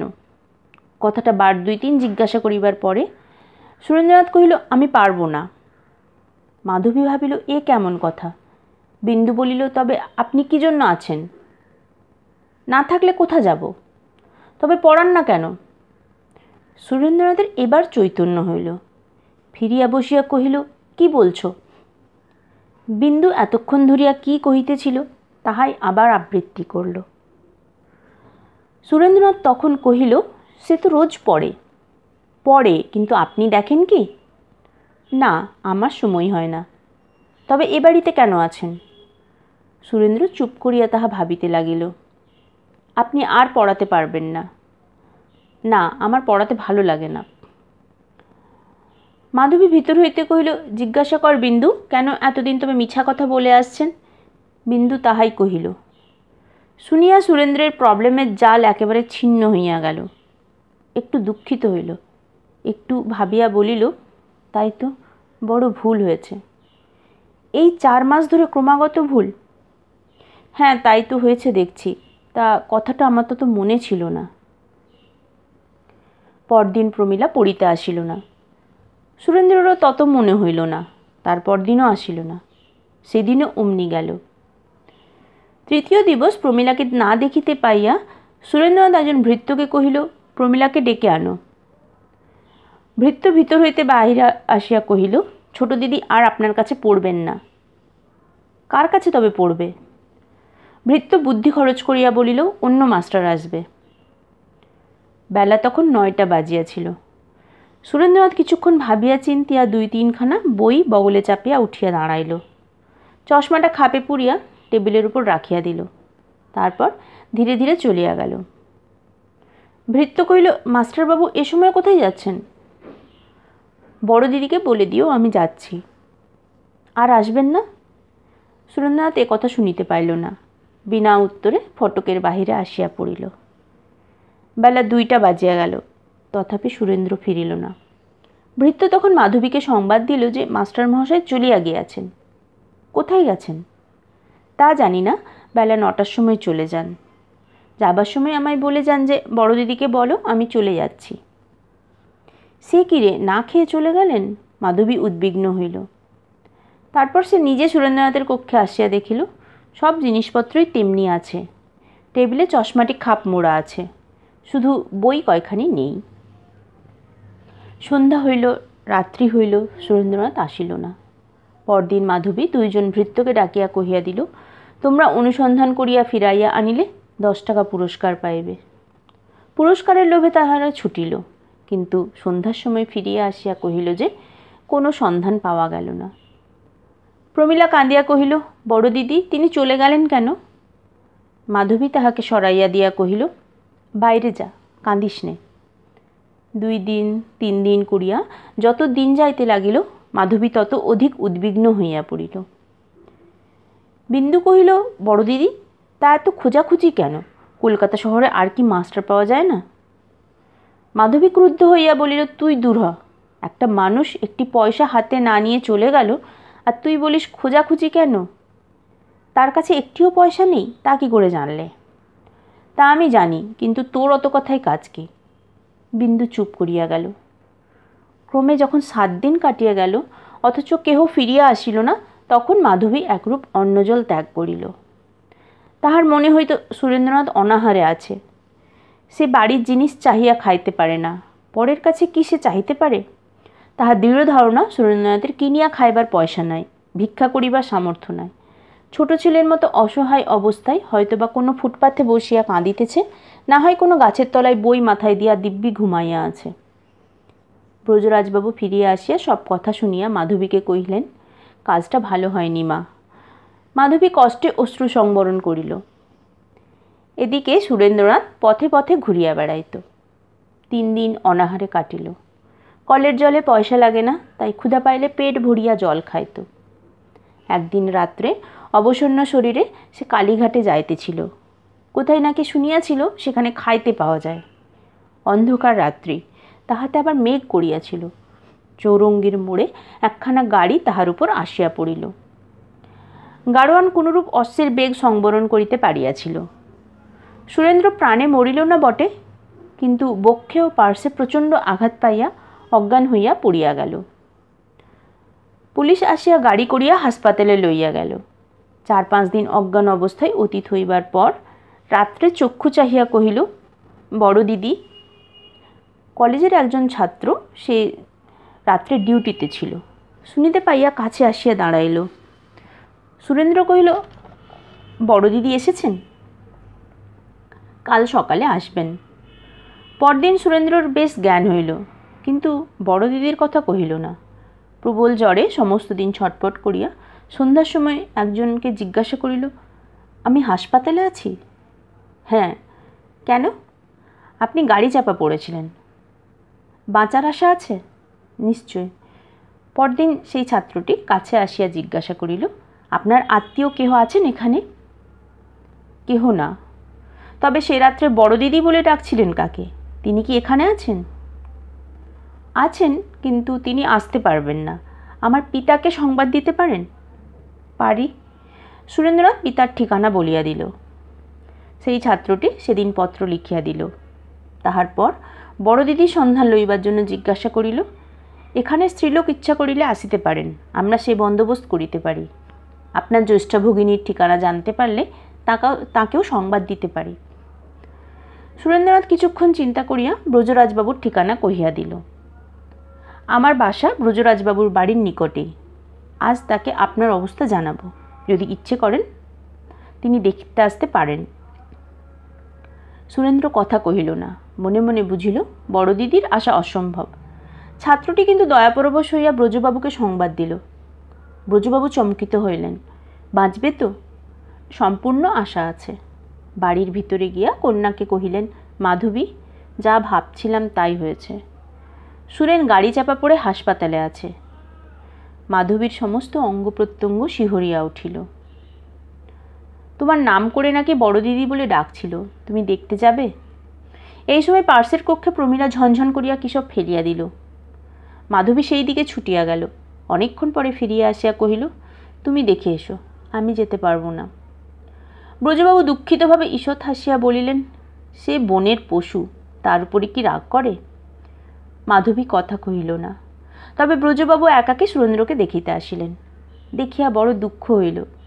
কহিলেন, সুরেন, তোমার পিতামাতাকে সংবাদ দিলে হয় না? সংবাদ দিয়েছি, কোনো ভয় নেই, তারা আসলেই একটা বন্দোবস্ত করে দেব। ব্রজবাবু টাকা কড়ির জন্য চিন্তা করিয়া কহিলেন, বরং আমাকে তাদের ঠিকানা বলে দাও, যাতে তাদের এখানে আসার পক্ষে কোনোরূপ অসুবিধে না হয়, তা করে দেব। সুরেন্দ্র কথাটা তেমন বুঝিল না। বলিল, বাবা আসবেন, অসুবিধা আর কি আছে? ব্রজবাবু বাড়ি ফিরিয়া মাধবীকে সমস্ত সংবাদ জ্ঞাত করাইলেন। সেই অবধি নিত্য তিনি একবার করিয়া সুরেন্দ্রকে দেখিতে যাইতেন। তাহার উপর একটা স্নেহ জন্মিয়াছিল। একদিন ফিরিয়া আসিয়া বলিলেন, মাধবী, তুমি ঠিক বুঝেছিলে, সুরেনের পিতা বেশ অর্থবান লোক। মাধবী সাগ্রহে জিজ্ঞাসা করিল, কেমন করে জানলে? তার পিতা একজন বড় উকিল, কাল রাত্রে তিনি এসেছেন। মাধবী মৌন হইয়া রহিল। তাহার পিতা কহিলেন, সুরেন বাড়ি থেকে পালিয়ে এসেছিল। কেন? ব্রজরাজবাবু কহিলেন, তাহার পিতার সহিত আজ আলাপ হইল। তিনি সে কথা সমস্ত বলিলেন। এই বৎসর পশ্চিমের বিশ্ববিদ্যালয়ে সর্বোচ্চ সম্মানের সহিত সুরেন এমএ পাস করিলে বিলাত যাইতে চাহিয়াছিল, কিন্তু নিতান্ত অন্যমনস্ক প্রকৃতির লোক বলিয়া তাহার পিতা সাহস করিয়া পাঠাইতে চাহেন নাই, তাই রাগ করিয়া পলাইয়া আসিয়াছিল। সে ভালো হইলে তিনি বাটি লইয়া যাইবেন। নিঃশ্বাস রুদ্ধ করিয়া উচ্ছ্বসিত অশ্রু সংবরণ করিয়া লইয়া মাধবী বলিল, তাই ভালো। ষষ্ঠ পরিচ্ছেদ। 6 মাস হইল সুরেন্দ্রনাথ চলিয়া গিয়াছে। ইহার মধ্যে মাধবী একটিবার মাত্র মনোরমাকে পত্র লিখিয়াছিল, আর লেখে নাই। পূজার সময় মনোরমা পিতৃভবনে আসিয়া মাধবীকে ধরিয়া বসিল। তোর বাঁদর দেখা। মাধবী হাসিয়া কহিল, বাঁদর কোথায় পাব? মনোরমা তাহার চিবুকে হাত দিয়া সুর করিয়া মৃদু কণ্ঠে গাহিল, আমি এলাম ছুটে দেখব বলে, কেমন শোভে পোড়ার বাঁদর তোমার ওই রাঙা চরণতলে। সেই যে পুষেছিলি, কবে? মনোরমা মুখ টিপিয়া হাসিয়া বলিল, মনে নেই যে তোকে বই আর জানতো না? মাধবী কথাটা অনেকক্ষণ বুঝিয়াছিল, তাই অল্পে অল্পে মুখখানি বিবর্ণ হইতেছিল। তথাপি আত্মসংবরণ করিয়া কহিল, ও তাঁর কথা, তিনি আপনি চলে গেছেন। অমন রাঙা পা দুটি তার পছন্দ হলো না? মাধবী মুখ ফিরাইল, কথা কহিল না। মনোরমা হাত দিয়া আদর করিয়া তাহার মুখ ফিরাইল। কৌতুক করিতে গিয়া দেখিল তাহার 2 চক্ষে এক রাশি জল আনিয়া দিয়াছে। আশ্চর্য হইয়া কহিল, এ কি মাধবী? মাধবী আর সামলাইতে পারিল না, চক্ষে অঞ্চল দিয়া কাঁদিয়া ফেলিল। মনোরমার বিস্ময়ের সীমা নাই। একটা উপযুক্ত কথাও সে খুঁজিয়া পাইল না। কিছুক্ষণ কাঁদিতে দিল। তাহার পর জোর করিয়া মুখ হইতে অঞ্চল খুলিয়া লইয়া নিতান্ত দুঃখিতভাবে বলিল, একটা সামান্য কৌতুক সইতে পারলে না বোন? মাধবী চক্ষু মুছিতে মুছিতে বলিল, আমি যে বিধবা দিদি। তাহার পর দুইজনেই চুপ করিয়া রহিল। দুইজনেই নীরবে কাঁদিতে লাগিল। মনোরমা কাঁদিতেছিল মাধবীর দুঃখে, সে বিধবা তাই বলিয়া, কিন্তু মাধবীর অন্য কারণ ছিল।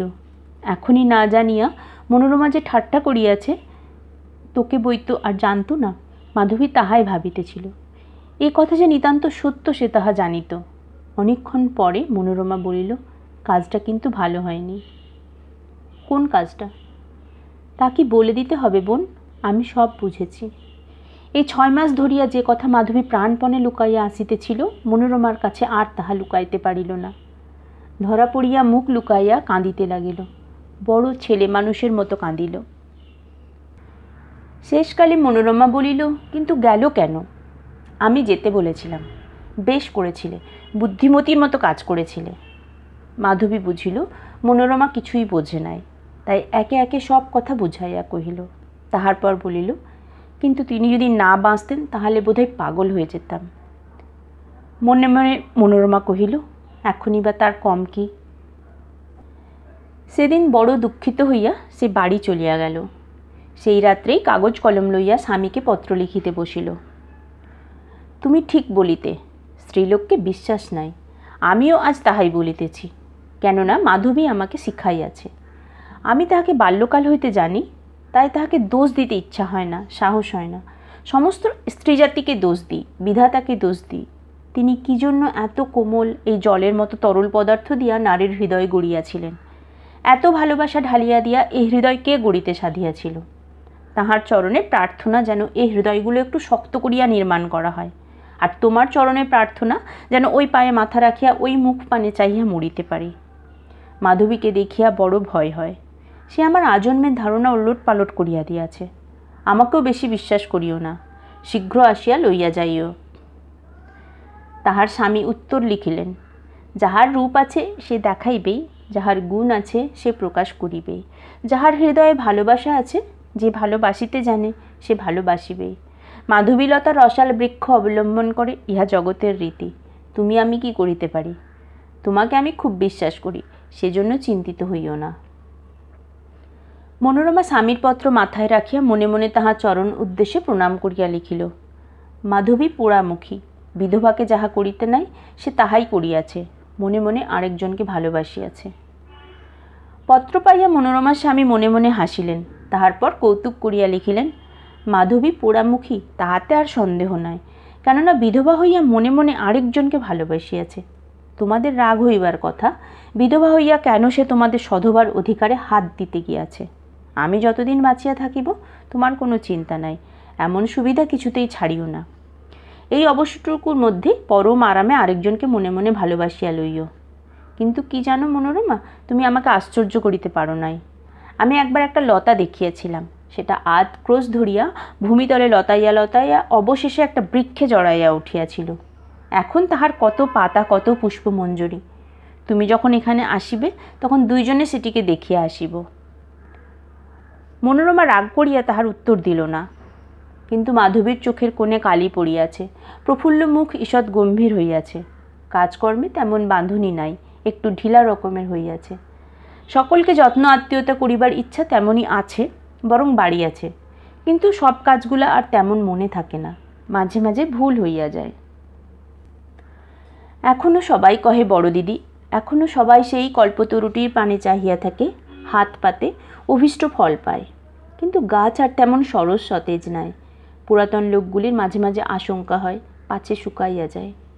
মনোরমায় নিত্য আসে, অন্যান্য কথা হয়, শুধু এ কথা আর হয় না।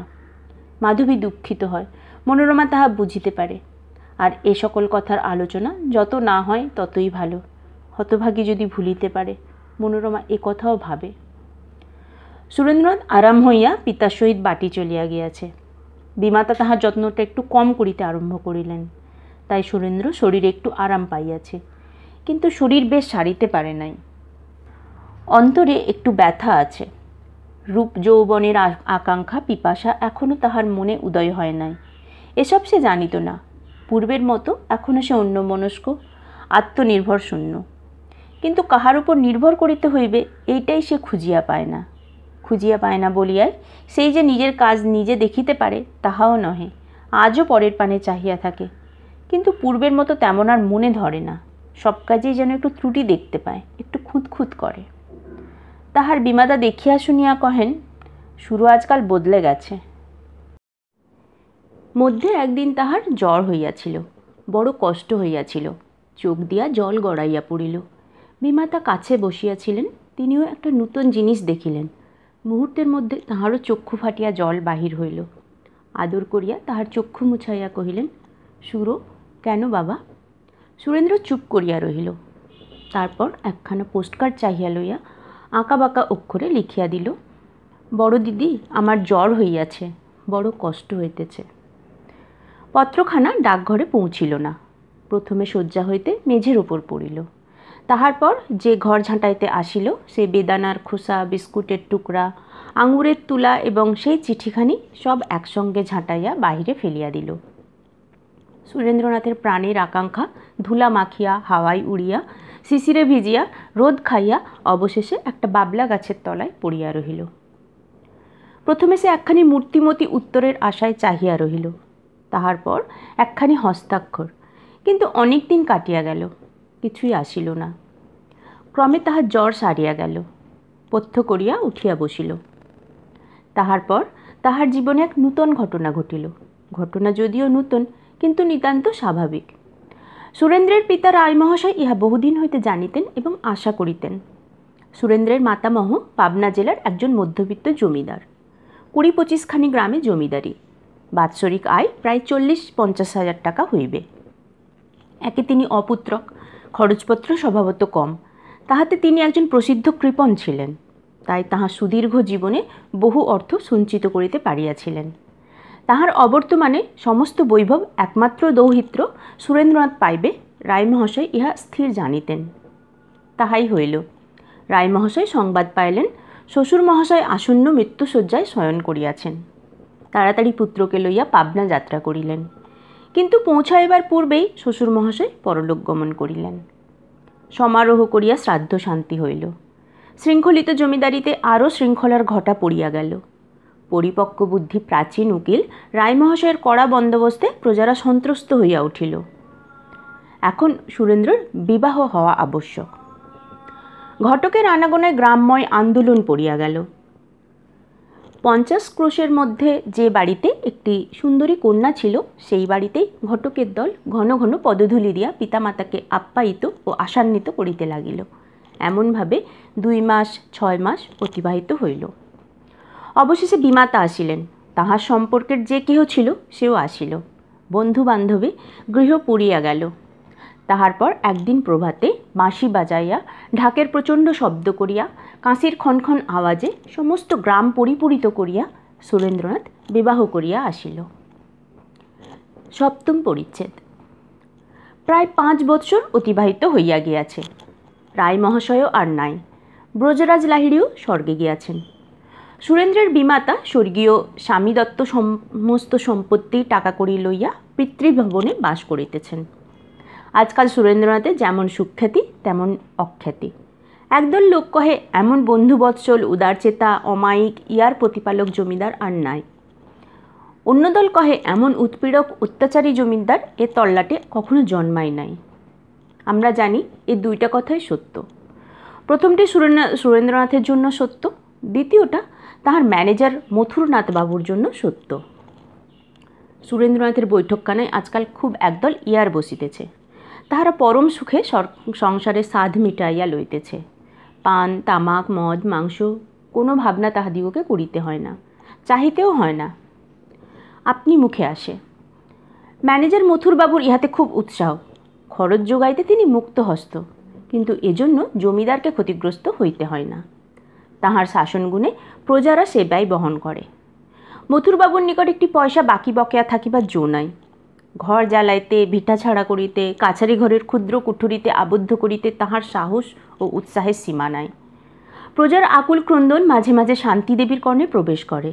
সে স্বামীকে অনুযোগ করিয়া কহে, তুমি নিজে জমিদারি না দেখলে সব যে জ্বলে পুড়ে যায়। সুরেন্দ্রনাথের যেন চমক ভাঙে। তাই তো এসব কথা কি সত্য? সত্য নয়, নিন্দায় যে দেশ ভরে গেল। তোমারই কানে কেবল এসব পৌঁছায় না। ২৪ ঘন্টা ইয়ার নিয়ে বসে থাকলে কি এসব কেউ শুনতে পায়? কাজ নেই অমন ম্যানেজারে, দূর করে তাড়িয়ে দাও। সুরেন্দ্র দুঃখিত হইয়া অপ্রতিভ হইয়া কহে, তাই তো, কাল থেকে আমি নিজে সব দেখব। তাহার পর কিছুদিন জমিদারি দেখিবার তাড়া পড়িয়া যায়। মথুরনাথ ব্যস্ত হইয়া ওঠেন। গম্ভীরভাবে তখন কহেন, সুরেনবাবু, এমন করলে কি জমিদারি রাখতে পারবে? সুরেন্দ্রনাথ শুষ্ক হাসি হাসিয়া কহে, দুঃখের রক্ত শুষে এমন জমিদারিতে কাজ কি মথুরবাবু? তবে আমাকে বিদায় দাও, আমি চলে যাই। সুরেন্দ্রনাথ অমনি নরম হইয়া যায়। তাহার পর যাহা ছিল তাহাই হয়। সুরেন্দ্রনাথ বৈঠকখানা হইতে আর বাহির হয় না। সম্প্রতি আবার একটা নূতন উপসর্গ জটিয়াছে। বাগানবাটি প্রস্তুত হইয়াছে এবং তাহাতে নাকি এলোকেশী বলিয়া কে একটা মানুষ কলিকাতা হইতে আসিয়াছে। নাচিতে গাহিতে খুব মজবুত, দেখিতে শুনিতেও মন্দ নয়। ভগ্ন মধুচক্র মৌমাছির মতো বৈঠকখানা ছাড়িয়া ঝাঁক বাঁধিয়া ইয়ারের দল সেই দিকে ঝুঁকিয়াছে। তাহাদের আনন্দ ও উৎসাহ রাখিবার স্থান নাই। সুরেন্দ্রনাথকেও তাহারা সেই দিকে টানিয়া লইয়া গিয়াছে। আজ 3 দিন হইল শান্তির স্বামী দর্শন ঘটে নাই। 4 দিনের দিন সে স্বামীকে পাইয়া দ্বারে পিঠ দিয়া বলিল, এতদিন ছিলে কোথায়? বাগান বাড়িতে। সেখানে কে আছে যে 3 দিন ধরে পড়েছিলে? তাই তো, সব কথাই তাই তো, আমি সমস্ত শুনেছি। বলিতে বলিতে শান্তি কাঁদিয়া ফেলিল। আমি কি দোষ করেছি যে আমাকে পায়ে ঠেলছ? কই, তা তো আমি। আবার কি করে পায়ে ঠেলতে হয়? এর চেয়ে অপমান আমাদের আর কি আছে? তাই তো, তা ওরা সব। শান্তি যেন সে কথা শুনিতে পাইল না। আরও কাঁদিয়া কহিল, তুমি স্বামী, আমার দেবতা, আমার ইহকাল, আমার পরকাল। আমি কি তোমাকে চিনি নে? আমি তো জানি আমি তোমার কেউ নই। একদিনের জন্য তোমার মন পায় না। এ যাতনা তোমাকে বলবো কি? পাছে তুমি লজ্জা পাও, পাছে তোমার ক্লেশ হয়, তাই কোনো কথা বলি না। শান্তি, কেন কাঁদো? কেন কাঁদি অন্তর্যামী জানেন। তাও বুঝতে পারি যে তুমি অযত্ন করো না, তোমারও মনে ক্লেশ আছে, তুমি আর কি করবে? তাহার পর চক্ষু মুছিয়া বলিল, আমি আজীবন যাতনা পাই তাতে ক্ষতি নাই, কিন্তু তোমার কি কষ্ট যদি জানতে পারি। সুরেন্দ্রনাথ তাহাকে কাছে টানিয়া লইয়া সহস্তে তাহার চক্ষু মুছিয়া সস্নেহে কহিল, তাহলে কি করো শান্তি? এ কথার আর কি উত্তর আছে? শান্তি ফুলিয়া ফুলিয়া কাঁদিতে লাগিল। বহুক্ষণ পরে শান্তি বলিল, তোমার শরীরও আজকাল ভালো নেই। আজ কেন, 5 বছর থেকে নেই। যেদিন কলকাতায় গাড়ি চাপা পড়েছিলাম, বুকে পিঠে আঘাত পেয়ে 1 মাস শয্যায় পড়েছিলাম, সে অবধি শরীর ভালো নেই। সে ব্যথা কিছুতেই গেল না।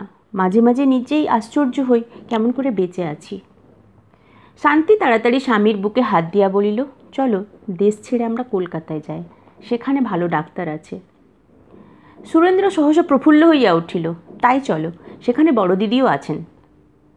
শান্তি বলিল, তোমার বড় দিদিকে আমারও বড় দেখতে ইচ্ছে করে, তাকে আনবে তো? আনব বই কি। তাহার পর ঈষৎ ভাবিয়া বলিল, নিশ্চয়ই আসবেন, আমি মরে যাচ্ছি শুনলে। শান্তি তাহার মুখ চাপিয়া ধরিল। তোমার পায়ে পড়ি, আর ওসব বলো না। আহা, তিনি যদি আসেন তো আমার আর কোনো দুঃখই থাকে না। অভিমানে শান্তির বুক পুড়িয়া গেল। এইমাত্র সে বলিয়াছিল স্বামীর সে কেহ নহে। সুরেন্দ্র কিন্তু অত বুঝিল না, অত দেখিল না। যাহা বলিতেছিল তাহাতে বড় আনন্দ হয়। কহিল, তুমি নিজে গিয়ে বড় দিদিকে ডেকে এনো, কেমন? শান্তি মাথা নাড়িয়া সম্মতি দিল। তিনি এলে দেখতে পাবে আমার কোনো কষ্ট থাকবে না। শান্তির চক্ষু ফাটিয়া জল আসিতে লাগিল। পরদিন সে দাসীকে দিয়া মথুরবাবুকে সংবাদ প্রেরণ করিল যে বাগান বাটিতে যাহাকে আনা হইয়াছে, এখনই তাহাকে তাড়াইয়া না দিলে তাহাকে আর ম্যানেজারের কাজ করিতে হইবে না। স্বামীকে শাসাইয়া বলিল, আর যাই হোক, তুমি বাড়ির বার হলে আমি মাথা খুঁড়ে রক্তগঙ্গা হয়ে মরব।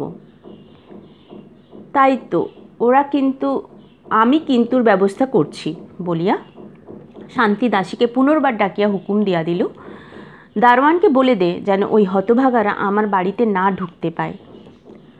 আর সুবিধা নাই দেখিয়া মথুরবাবু এলোকেশীকে বিদায় করিয়া দিলেন।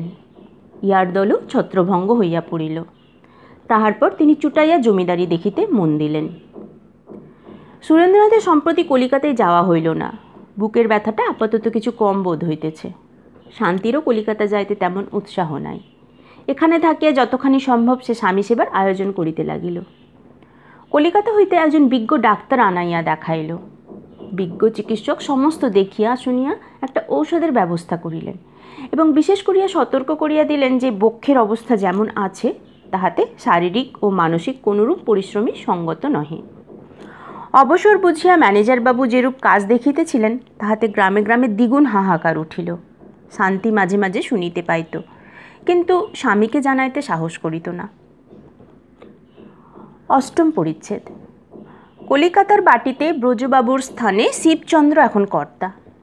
মাধবীর পরিবর্তে নূতন বধূ এখন গৃহিণী। মাধবী এখনও এখানে আছে। তাই শিবচন্দ্র স্নেহ যত্ন করে, কিন্তু মাধবীর এখানে থাকিতে আর মন নাই। বাড়ির দাস দাসী সরকার গোমস্তা এখনও বড় দিদি বলে, কিন্তু সবাই বুঝে যে আরেকজনের হাতে এখন সিন্দুকের চাবি পড়িয়াছে। তাই বলিয়া শিবচন্দ্রের স্ত্রী যে মাধবীকে অবজ্ঞা বা অমর্যাদা করে তাহা নহে, কিন্তু সে এমন ভাবটি দেখাইয়া যায় যাহাতে মাধবী বেশ বুঝিতে পারে যে এই নূতন স্ত্রীলোকটির অনুমতি পরামর্শ ব্যতীত সব কাজ করা এখন আর তাহার মানায় না। তখন বাপের আমল ছিল, এখন ভাইয়ের আমল হইয়াছে, কাজেই একটু প্রভেদ ঘটিয়াছে। আগে আদর ছিল, আবদার ছিল, এখন আদর আছে কিন্তু আবদার নাই। বাপের আদরে সে সর্বময়ী ছিল, এখন আত্মীয় কুটুম্বের দলে পড়িয়াছে। এখন যদি কেহ বলেন যে আমি শিবচন্দ্র কিংবা তাহার স্ত্রীর দোষ দিতেছি, সোজা করিয়া না বলিয়া ঘুরাইয়া ফিরাইয়া নিন্দা করিতেছি, তাহা হইলে তাহারা আমাকে ভুল বুঝিয়াছেন।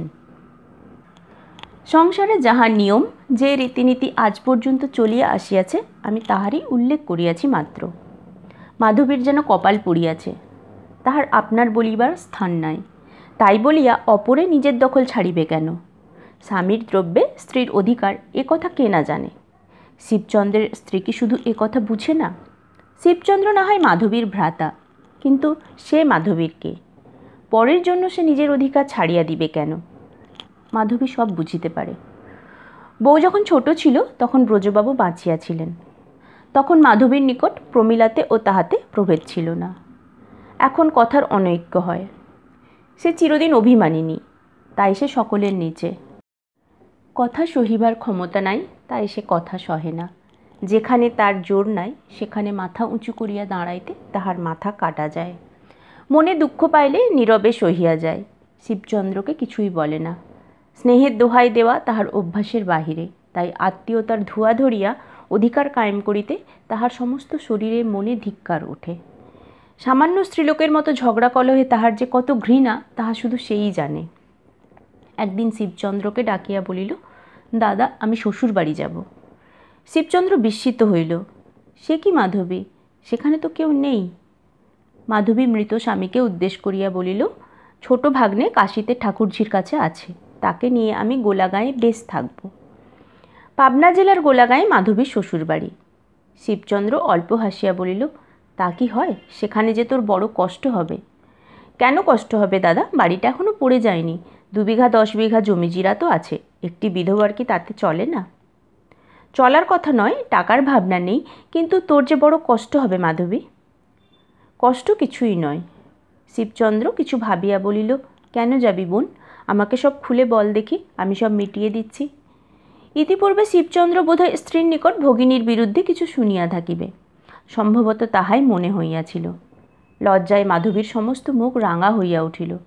সে বলিল, দাদা, তুমি কি মনে করো আমি ঝগড়া করে তোমার বাড়ি থেকে যাব? শিবচন্দ্র বড় লজ্জিত হইল। তাড়াতাড়ি কহিল, না না, তা নয়, আমি ও কথা বলিনি, কিন্তু এ বাড়ি চিরদিনই তোমার, আজ কেন তবে চলে যেতে চাও? যুগপৎ দুইজনেরই সেই স্নেহময় পিতার কথা মনে পড়িল। দুইজনের চোখেই জল দেখা দিল। চোখ মুছিয়া মাধবী বলিল, আবার আসবো, তোমার ছেলের যখন পৈতা হবে তখন নিয়ে এসো, এখন যাই।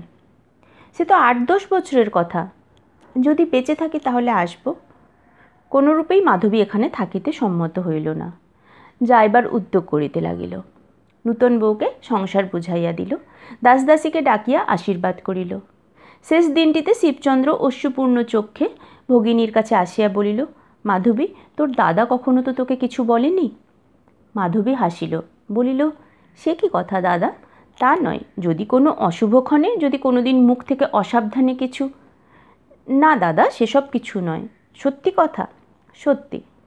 তবে যা, তোর নিজের বাড়ি যেতে আর মানা করব না, যেখানে ভালো লাগে, তবে সর্বদা সংবাদ দিতে ভুলিসনি। প্রথমে মাধবী কাশী গিয়া ভাগিনেয়কে সঙ্গে লইল। তাহার পর তাহার হাত ধরিয়া গোলাগাঁয়ে আসিয়া এই দীর্ঘ 7 বৎসর পরে স্বামী ভবনে প্রবেশ করিল। তখন গোলাগাঁয়ে চাটুর্যে মহাশয়ের বড় বিপদ ঘটিল। তিনি এবং যোগেন্দ্রর পিতা উভয়ে বড় বন্ধু ছিলেন, তাই মৃত্যুকালে যোগেন্দ্র যে কয় বিঘা জমি জায়দাদ ছিল তাহারই হাতে দিয়া গিয়াছিলেন। যোগেন্দ্রনাথের জীবিতকালে তিনি যে সকলের তত্ত্বাবধান করিতেন, যোগেন্দ্র সে সকলের বিশেষ কোনো সংবাদও লইত না। শ্বশুর মহাশয়ের অনেক টাকা, তাই এই ক্ষুদ্র পিতৃদত্ত বিষয়টুকু তাহার যত্নের বাহিরে ছিল। তাহার পর সে মরিবার পর চাটুজ্জে মহাশয় ন্যায্য অধিকারে বিনা বাধায় সে সকল ভোগ দখল করিতেছিলেন। এখন বিধবা মাধবী এতদিন পরে ফিরিয়া আসিয়া তাহা সুশৃঙ্খল নিয়মবদ্ধ পাতা সংসারে গোলমাল বাঁধাইয়া দিল। সুতরাং চাটুজ্জে মহাশয়ের ইহা অত্যন্ত অবিচার বলিয়া মনে হইল, এবং মাধবী যে হিংসা করিয়াই এমনটি করিয়াছে তাহাও তিনি স্পষ্ট বুঝিতে পারিলেন। নিতান্ত বিরক্ত হইয়া আসিয়া বলিলেন, তাই তো বৌমা, তোমার 2 বিঘা যে জমি আছে তার 10 বৎসরের খাজনা মাই শুদ্ধ 100 টাকা বাকি আছে, সেটা না দিলে জমি নিলাম হবার মতো হয়েছে। মাধবী ভাগিনেও সন্তোষ কুমারকে দিয়া বলাইল যে টাকার জন্য চিন্তা নাই, এবং অবিলম্বে 100 টাকা বাহিরে পাঠাইয়া দিল। অবশ্য এই টাকা চাটুজ্জে মহাশয়ের অন্য কাজে লাগিল। মাধবী কিন্তু অত সহজে ছাড়িবার লোক নহে। সে সন্তোষকে পাঠাইয়া জিজ্ঞাসা করিল যে শুধু 2 বিঘা জমির উপর নির্ভর করিয়া তাহার স্বর্গীয় শ্বশুর মহাশয়ের গ্রাসাচ্ছাদন চলিত না, সুতরাং বাকি যেসব জমি জায়গা আছে তাহা কোথায় এবং কাহার নিকট আছে। চাটুজ্জে মহাশয় নিরুৎসাহী ক্রুদ্ধ হইয়া স্বয়ং আসিয়া বলিলেন যে তাহা সমস্তই বিক্রয় হইয়া গিয়াছে, কিছু বা বন্দোবস্তে আছে। এই 8-10 বছর ধরিয়া জমিদারের খাজনা না দিলে জমি জায়গা কিরূপে থাকা সম্ভব?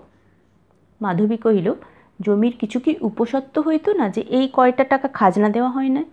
আর যদি যথার্থই বিক্রয় করা হইয়া থাকে তাহা হইলে সে কে বিক্রয় করিয়াছে এবং এখন কাহার নিকট আছে? সংবাদ পাইলে উদ্ধার করিবার চেষ্টা করা যায়, কাগজপত্রই বা কোথায়? চাটুজ্জে মহাশয় অবশ্য কিছু জবাব দিয়াছিলেন, কিন্তু মাধবী তাহা বুঝিতে পারিল না। ব্রাহ্মণ বিড়বিড় করিয়া কত কি বকিলেন। তাহার পর ছাতা মাথায় দিয়া, নামাবলী কোমরে জড়াইয়া, একখানা থান কাপড় গামছায় বাঁধিয়া লইয়া জমিদার বাবুর কাছারি লালতাগা অভিমুখে রওনা হইলেন। এই লালতা গ্রামে সুরেন্দ্রনাথের বাটি এবং ম্যানেজার মথুরবাবুর কাছারি। ব্রাহ্মণ 8-10 ক্রোশ বরাবর হাঁটিয়া একেবারে মথুরবাবুর নিকট উপস্থিত হইয়া কাঁদিয়া পড়িলেন। দোহাই বাবা, গরিব ব্রাহ্মণকে বুঝি পথে পথে ভিক্ষে করে খেতে হয়? এমন তো অনেকে আসে। মথুরবাবু মুখ ফিরাইয়া বলিলেন, হয়েছে কি? বাবা, রক্ষে করো। কি হয়েছে তোমার? বিধু চাটুজ্জে তখন মাধবী দত্ত 100 টাকা দক্ষিণা হাতে গুঁজিয়া দিয়া বলিলেন, আপনি ধর্মাবতার, আপনি না রক্ষা করলে আমার সর্বস্ব যায়। আচ্ছা, খুলে বলো। গোলাগাঁয়ের রামতনু সান্যালের বিধবা পুত্রবধূ কোথা থেকে এতদিন পরে ফিরে এসে আমার সমস্ত দখল করতে চায়। মথুরবাবু হাসিলেন। সে তোমার সমস্ত দখল করতে চায় না তুমি তার সর্বস্ব দখল করতে চাও, কোনটা? ব্রাহ্মণ তখন হাতে পৈতা জড়াইয়া ম্যানেজারের হাত চাপিয়া ধরিলেন। আমি যে এই 10 বছর থেকে সরকারের খাজনা জুগিয়ে আসছি। জমি ভোগ করছো, খাজনা দেবে না? দোহাই আপনার। ভাবটা মথুরবাবু বেশ বুঝিলেন। বিধবাকে ফাঁকি দিতে চাও তো? ব্রাহ্মণ নিঃশব্দে চাহিয়া রহিল। কয় বিঘা জমি? 25 বিঘা। মথুরবাবু হিসাব করিয়া বলিলেন, অন্তত 3000 টাকা। জমিদার কাছারিতে কি সেলামি দেবে? যা হুকুম হবে তাই। 300 টাকা। 300 টাকা দিয়ে 3000 টাকা নেবে? আমার দ্বারা কিছু হবে না। ব্রাহ্মণ শুষ্ক চক্ষে জল বাহির করিয়া কহিল, কত টাকা হুকুম হয়?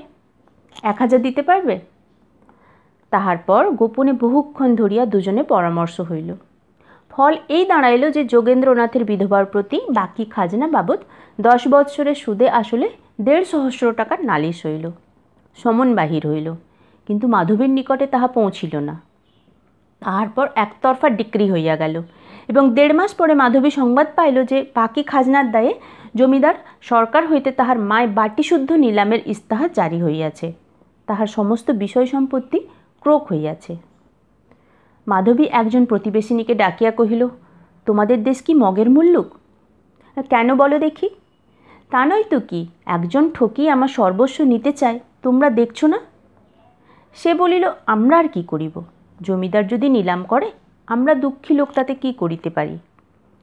তা যেন হলো, কিন্তু আমার বাড়ি নিলাম হবে আর আমাকে সংবাদ নেই, কেমন তোমাদের জমিদার? সে তখন সমস্ত কাহিনী বিবৃত করিয়া কহিল, এমন উৎপীড়ক জমিদার, এমন অত্যাচার এ দেশে কেহ কখনো পূর্বে দেখে নাই। সে আরও কত কি কহিল। এ যাবৎ যাহা কিছু লোক পরম্পরায় অবগত ছিল সমস্ত একে একে খুলিয়া বলিল। মাধবী ভয়ে ভয়ে জিজ্ঞাসা করিল, জমিদার বাবুর সঙ্গে নিজে দেখা করলে হয় না? ভাগিনী ও সন্তোষ কুমারের জন্য মাধবী তাহাও করিতে স্বীকৃত ছিল। সে তখন কিছু বলিতে পারিল না, কিন্তু কথা দিয়ে গেল যে কাল তাহার বোনপোর নিকট সব কথা ভালো করিয়া জানিয়া আসিয়া বলিবে। তাহার বোনপো 2-3 বার লালতা গ্রামে গিয়াছিল। জমিদার সরকারের অনেক কথা সে জানিত। এমনকি সেদিন সে বাগানবাড়িতে এলোকেশির সংবাদ পর্যন্ত শুনিয়া আসিয়াছিল। তাহার পর মাসিমাতা যখন জমিদার বাবুর সহিত রামতনুবাবুর বিধবা পুত্রবধূর দেখা করার সম্বন্ধে প্রশ্ন করিল, তখন সে মুখখানা যথাসম্ভব গম্ভীর করিয়া বলিল, এই বিধবা পুত্রবধূটির বয়স কত? মাসিমাতা বলিল, 20-21 হবে। সে মাথা নাড়িয়া বলিল, দেখতে কেমন? মাসিমাতা কহিল, পরীর মতো। তখন সে মুখভঙ্গি সহকারে কহিল, দেখা করলে কাজ হতে পারে, কিন্তু আমি বলি তিনি আজ রাত্রেই নৌকা ভাড়া করে বাপের বাড়ি প্রস্থান করুন। কেন রে? এই যে বলছো সে দেখতে পরীর মতো। কেন, তাতে কি? তাতেই সব। দেখতে পরীর মতো হলে জমিদার সুরেন রায়ের কাছে রক্ষে নেই। মাসিমাতা গালে হাত দিলেন। বলিস কি, এমন? বোনপো মৃদু হাসিয়া কহিল, হাঁ এমন, দেশশুদ্ধ লোক এ কথা জানে। তবে তো দেখা করা উচিত নয়? কিছুতেই নয়, কিন্তু বিষয় আশয়ে যে সব যাবে। চাটুর্যে মহাশয় যখন এর ভিতর আছেন তখন বিষয়ের আশা নেই।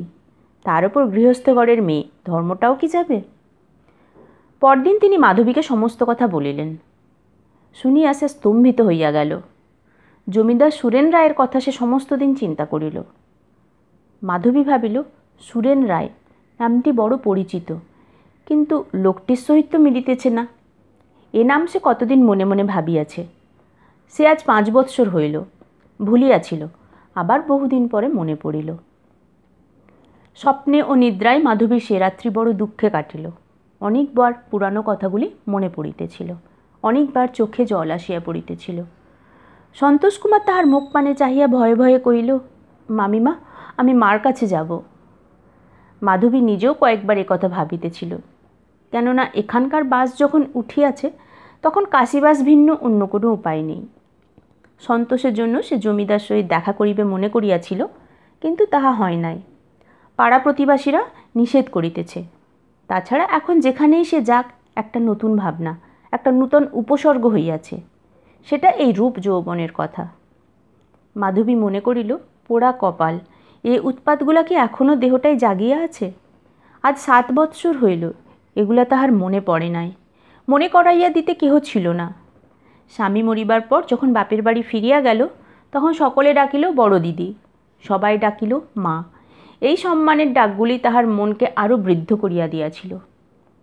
ছাই রূপ যৌবন, যেখানে তাহাকে বড় দিদির কাজ করিতে হইত, জননীর স্নেহযত্ন বিলাইতে হইত, সেখানে কি এসব কথা মনে থাকে? মনে ছিল না। মনে পড়িয়াছে, তাই ভাবনাও হইয়াছে, বিশেষ করিয়া এই যৌবনের উল্লেখটা। লজ্জায় মলিন হাসি হাসিয়া কহিল, এখানকার লোকগুলা কি অন্ধ না পশু? কিন্তু মাধবী ভুল করিয়াছিল। সকলেরই মন তাহার মতো 21-22 বছরে বৃদ্ধ হইয়া যায় না। ইহার 3 দিন বাদে যখন জমিদারের পিয়াদা তাহার দ্বার পথে আসন করিয়া বসিল এবং হাঁক ডাক করিয়া গ্রামবাসীকে জানাইতে লাগিল যে সুরেন রায় আরেকটা নূতন কীর্তি করিয়াছে, তখন মাধবী সন্তোষের হাত ধরিয়া দাসীকে অগ্রবর্তিনী করিয়া নৌকায় উঠিয়া বসিল। বাটির অদূরেই নদী। মাঝিকে কহিয়া দিল, সোমরাপুরে যাইতে হইবে, একবার প্রমীলাকে দেখিয়া যাইতে হইবে। গোলাগাঁ হইতে 15 ক্রোশ দূরে সোমরাপুরে প্রমীলার বিবাহ হইয়াছিল। আজ 1 বৎসর হইতে সে শ্বশুর ঘর করিতেছে। সে হয়তো আবার কলিকাতায় যাইবে, কিন্তু মাধবী তখন কোথায় থাকিবে? তাই একবার দেখা করা। সকালবেলা সূর্যোদয়ের সঙ্গে মাঝিরা নৌকা খুলিয়া দিল। স্রোতের মুখে নৌকা ভাসিয়া চলিল। বাতাস অনুকূল ছিল না, তাই ধীর মন্থর গমনে ক্ষুদ্র নৌকা বাঁশঝাড়ের ভিতর দিয়া শিয়াকুল ও বেত ঝোপের কাঁটা বাঁচাইয়া সরঝাড় ঠেলিয়া ধীরে ধীরে চলিল। সন্তোষ কুমারের আনন্দ ধরে না। সে ছইয়ের ভিতর হইতে হাত বাড়াইয়া গাছের পাতা ও ডগা ছিঁড়িবার জন্য ব্যস্ত হইয়া উঠিল। মাঝিরা কহিল, বাতাস না থামিলে কাল দুপুর পর্যন্ত নৌকো সোমরাপুরে লাগিবে না। আজ মাধবীর একাদশী, কিন্তু সন্তোষ কুমারের জন্য কোথাও পানসি বাঁধিয়া পাক করিয়া তাহাকে খাওয়াইতে হইবে। মাঝি কহিল, দিস্তেপাড়ার গঞ্জে নৌকা বাঁধিলে বেশ সুবিধা হইবে, সেখানে সব জিনিস পাওয়া যায়। দাসী কহিল, তাই করো বাপু, যেন 10টা-11টার মধ্যে ছেলেটা খেতে পায়। নবম পরিচ্ছেদ। কার্তিক মাস যায় যায়, একটু শীত পড়িয়াছে। সুরেন্দ্রনাথের উপরের ঘরে জানালার ভিতর দিয়া প্রাতঃ সূর্যালোক প্রবেশ করায় বড় মধুর বোধ হইতেছে। জানালার কাছে অনেকগুলি বাঁধা খাতা ও কাগজপত্র লইয়া টেবিলের একপাশে সুরেন্দ্রনাথ বসিয়াছিলেন। আদায় উসুল, বাকি বকেয়া, জমা খরচ, বন্দোবস্ত, মামলা মকদ্দমার নথিপত্র সব একে একে উল্টাইয়া দেখিতেছিলেন। এসব দেখাশোনা একরকম আবশ্যকও হইয়া পড়িয়াছিল এবং না হইলে সময়ও কাটে না। শান্তির সহিত এজন্য অনেকখানি ঝগড়া করিতে হইয়াছিল। অনেক করিয়া তবে তাহাকে সে বুঝাইতে পারিয়াছিল যে অক্ষরের পানে চাহিলেই মানুষের বুকের ব্যথা বাড়িয়া যায় না, কিংবা তৎক্ষণাৎ ধরাধরি করিয়া তাহাকে বাহিরে লইয়া যাইবার প্রয়োজন হয় না। অগত্যা শান্তি স্বীকার করিয়াছে এবং আবশ্যক মতো সাহায্যও করিতেছে। আজকাল স্বামীর ওপর তাহার পুরা অধিকার, তাহার একটি কথাও অমান্য হয় না। কোনোদিনই হয় নাই, শুধু 5 জন হতভাগা ইয়ার বন্ধু মিলিয়া দিন কতক শান্তিকে বড় দুঃখ দিতেছিল। স্ত্রীর আদেশে সুরেন্দ্রের বাহির বাটিতে পর্যন্ত যাওয়া নিষিদ্ধ হইয়াছে। ডাক্তার মহাশয়ের পরামর্শ ও উপদেশ শান্তি প্রাণপণে খাটাইয়া তুলিবার আয়োজন করিয়াছে। এইমাত্র সে কাছে বসিয়া রাঙা ফিতা দিয়া কাগজের বান্ডিল বাঁধিতেছিল। সুরেন্দ্রনাথ একখানা কাগজ হইতে মুখ তুলিয়া সহসা ডাকিলেন, শান্তি। শান্তি কোথায় গিয়াছিল, কিছুক্ষণে ফিরিয়া আসিয়া বলিল, ডাকছিলে? হ্যাঁ, আমি একবার কাছারি ঘরে যাব। না, কি চাই বলো, আমি আনিয়ে দিচ্ছি। কিছু চাই না, একবার মথুরবাবুর সঙ্গে দেখা করব। তাকে ডাকিয়ে পাঠাই। তোমাকে যেতে হবে না। কিন্তু এমন সময় তাকে কেন? বলে দেব যে অগ্রহায়ণ মাস থেকে তাকে আর কাজ করতে হবে না। শান্তি বিস্মিত হইল, কিন্তু সন্তুষ্ট হইয়া জিজ্ঞাসা করিল, তার অপরাধ? অপরাধ যে কি তা এখন ঠিক বলতে পারছি না, কিন্তু বড় বাড়াবাড়ি করছেন। তাহার পর আদালতের সার্টিফিকেট ও কয়েকখানা কাগজপত্র দেখাইয়া কহিলেন, এই দেখো, গোলাগাঁয়ে একজন বিধবার ঘর বাড়ি সমস্ত বেনামি নিলামে খরিদ করে নিয়েছে। আমাকে একবার জিজ্ঞাসাও করেনি। শান্তি দুঃখিত হইয়া কহিল, আহা, বিধবা? তবে এ কাজটা ভালো হয়নি। কিন্তু বিক্রি হলো কেন? 10 বছরের খাজনা বাকি ছিল, সুদে আসলে 1,500 টাকার নালিশ হয়েছিল। টাকার কথা শুনিয়া শান্তি মথুরনাথের প্রতি একটু নরম হইয়া পড়িল। মৃদু হাসিয়া কহিল, তা ম্যানেজার বাবুর কি দোষ? অমন টাকা কেমন করে ছেড়ে দেবেন? সুরেন্দ্রনাথ অন্যমনস্ক হইয়া ভাবিতে লাগিল। শান্তি প্রশ্ন করিল, অত টাকা ছেড়ে দেবে? দেব না তো কি, অসহায় বিধবাকে বাড়ি ছাড়া করব? তুমি কি পরামর্শ দাও? কথাটার ভিতর যতটুকু জ্বালা ছিল সবটুকু শান্তির গায়ে লাগিল। অপ্রতিভ হইয়া দুঃখিতভাবে সে বলিল, না, বাড়ি ছাড়া করতে বলি না, আর তোমার টাকা তুমি দান করবে, আমি তাতে বাধা দেব কেন? সুরেন্দ্র হাসিয়া কহিলেন, সে নয় শান্তি, আমার টাকা কি তোমার নয়? কিন্তু বলো দেখি, আমি যখন না থাকব তখন তুমি... ও কি কথা? তুমি আমি যা ভালোবাসি তা করবে তো? শান্তির চোখে জল আসিল, কেননা স্বামীর শারীরিক অবস্থা ভালো নহে। বলিল, ও কথা কেন বলো? বড় ভালো লাগে তাই বলি। তুমি আমার কথা, আমার স্বাদ ইচ্ছা জেনে রাখবে না শান্তি? শান্তি চক্ষে অঞ্চল দিয়া মাথা নাড়িল। কিছুক্ষণ পরে সুরেন্দ্র পুনরায় কহিলেন, আমার বড় দিদির নাম। শান্তি অঞ্চল সরাইয়া সুরেন্দ্রর মুখপানে চাহিল। সুরেন্দ্র একখানা কাগজ দেখাইয়া বলিলেন, এই দেখো, আমার বড় দিদির নাম। কোথায়? এই দেখো, মাধবী দেবী, যার বাড়ি নিলাম হয়েছে। এক মুহূর্তে শান্তি অনেক কথা বুঝিল। কহিল, তাই বুঝি সমস্ত ফিরিয়ে দিতে চাইছ? সুরেন্দ্র ঈষৎ হাসিয়া উত্তর দিলেন, তাই হলে নিশ্চয়ই ফিরিয়ে দেব, সমস্ত, সব। মাধবীর কথায় শান্তি একটু দুঃখিত হইয়া পড়িল। ভেতরে বোধহয় একটু হিংসার ভাব ছিল। কহিল, তিনি হয়তো তোমার বড় দিদি নন, শুধু মাধবী নাম আছে, নামেতেই এই। বড় দিদির নামের একটু সম্মান করব না? তা করো, কিন্তু তিনি নিজে কিছু জানতে পারবেন না। তা পারবেন না, কিন্তু আমি কি অসম্মান করতে পারি? নাম তো এমন কত লোকের আছে। আছে, তুমি দুর্গা নাম লিখে তাতে পা দিতে পারো? ছি, ও কি কথা, ঠাকুর দেবতার নাম নিয়ে? সুরেন্দ্রনাথ হাসিয়া উঠিলেন, আচ্ছা, ঠাকুর দেবতার নাম নাই নিলাম, কিন্তু তোমাকে আমি 5,000 টাকা দিতে পারি যদি একটি কাজ করতে পারো। শান্তি উৎফুল্ল হইয়া কহিল, কি কাজ? দেওয়ালের গায়ে সুরেন্দ্রনাথের একটি ছবি ছিল। সেই দিকে দেখাইয়া দিয়া বলিলেন, এই ছবিটি যদি... কি?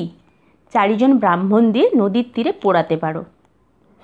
অদূরে বজ্রাঘাত হইলে লোকের যেমন প্রথমে সমস্ত রক্ত নিমেষে সরিয়া যায়, মুখখানা সর্পদষ্ট রোগীর মতো নীলবর্ণ হইয়া থাকে, শান্তির প্রথমে সেই রূপ অবস্থা হইল। তাহার পর ধীরে ধীরে মুখে চোখে রক্ত ফিরিয়া আসিল। তাহার পর করুণ দৃষ্টিতে স্বামীর মুখ পানে চাহিয়া সে নিঃশব্দে নিচে নামিয়া গেল।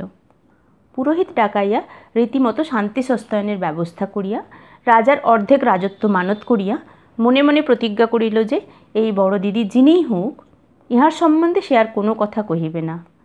তাহার পরে ঘরে দাঁড় দিয়া বহুক্ষণ ধরিয়া সে অশ্রুমোচন করিল। এ জীবনে এমন কটু কথা সে আর কখনো শোনে নাই। সুরেন্দ্রনাথ কিছুক্ষণ চুপ করিয়া বসিয়া রহিলেন। তাহার পর বাহিরে চলিয়া গেলেন।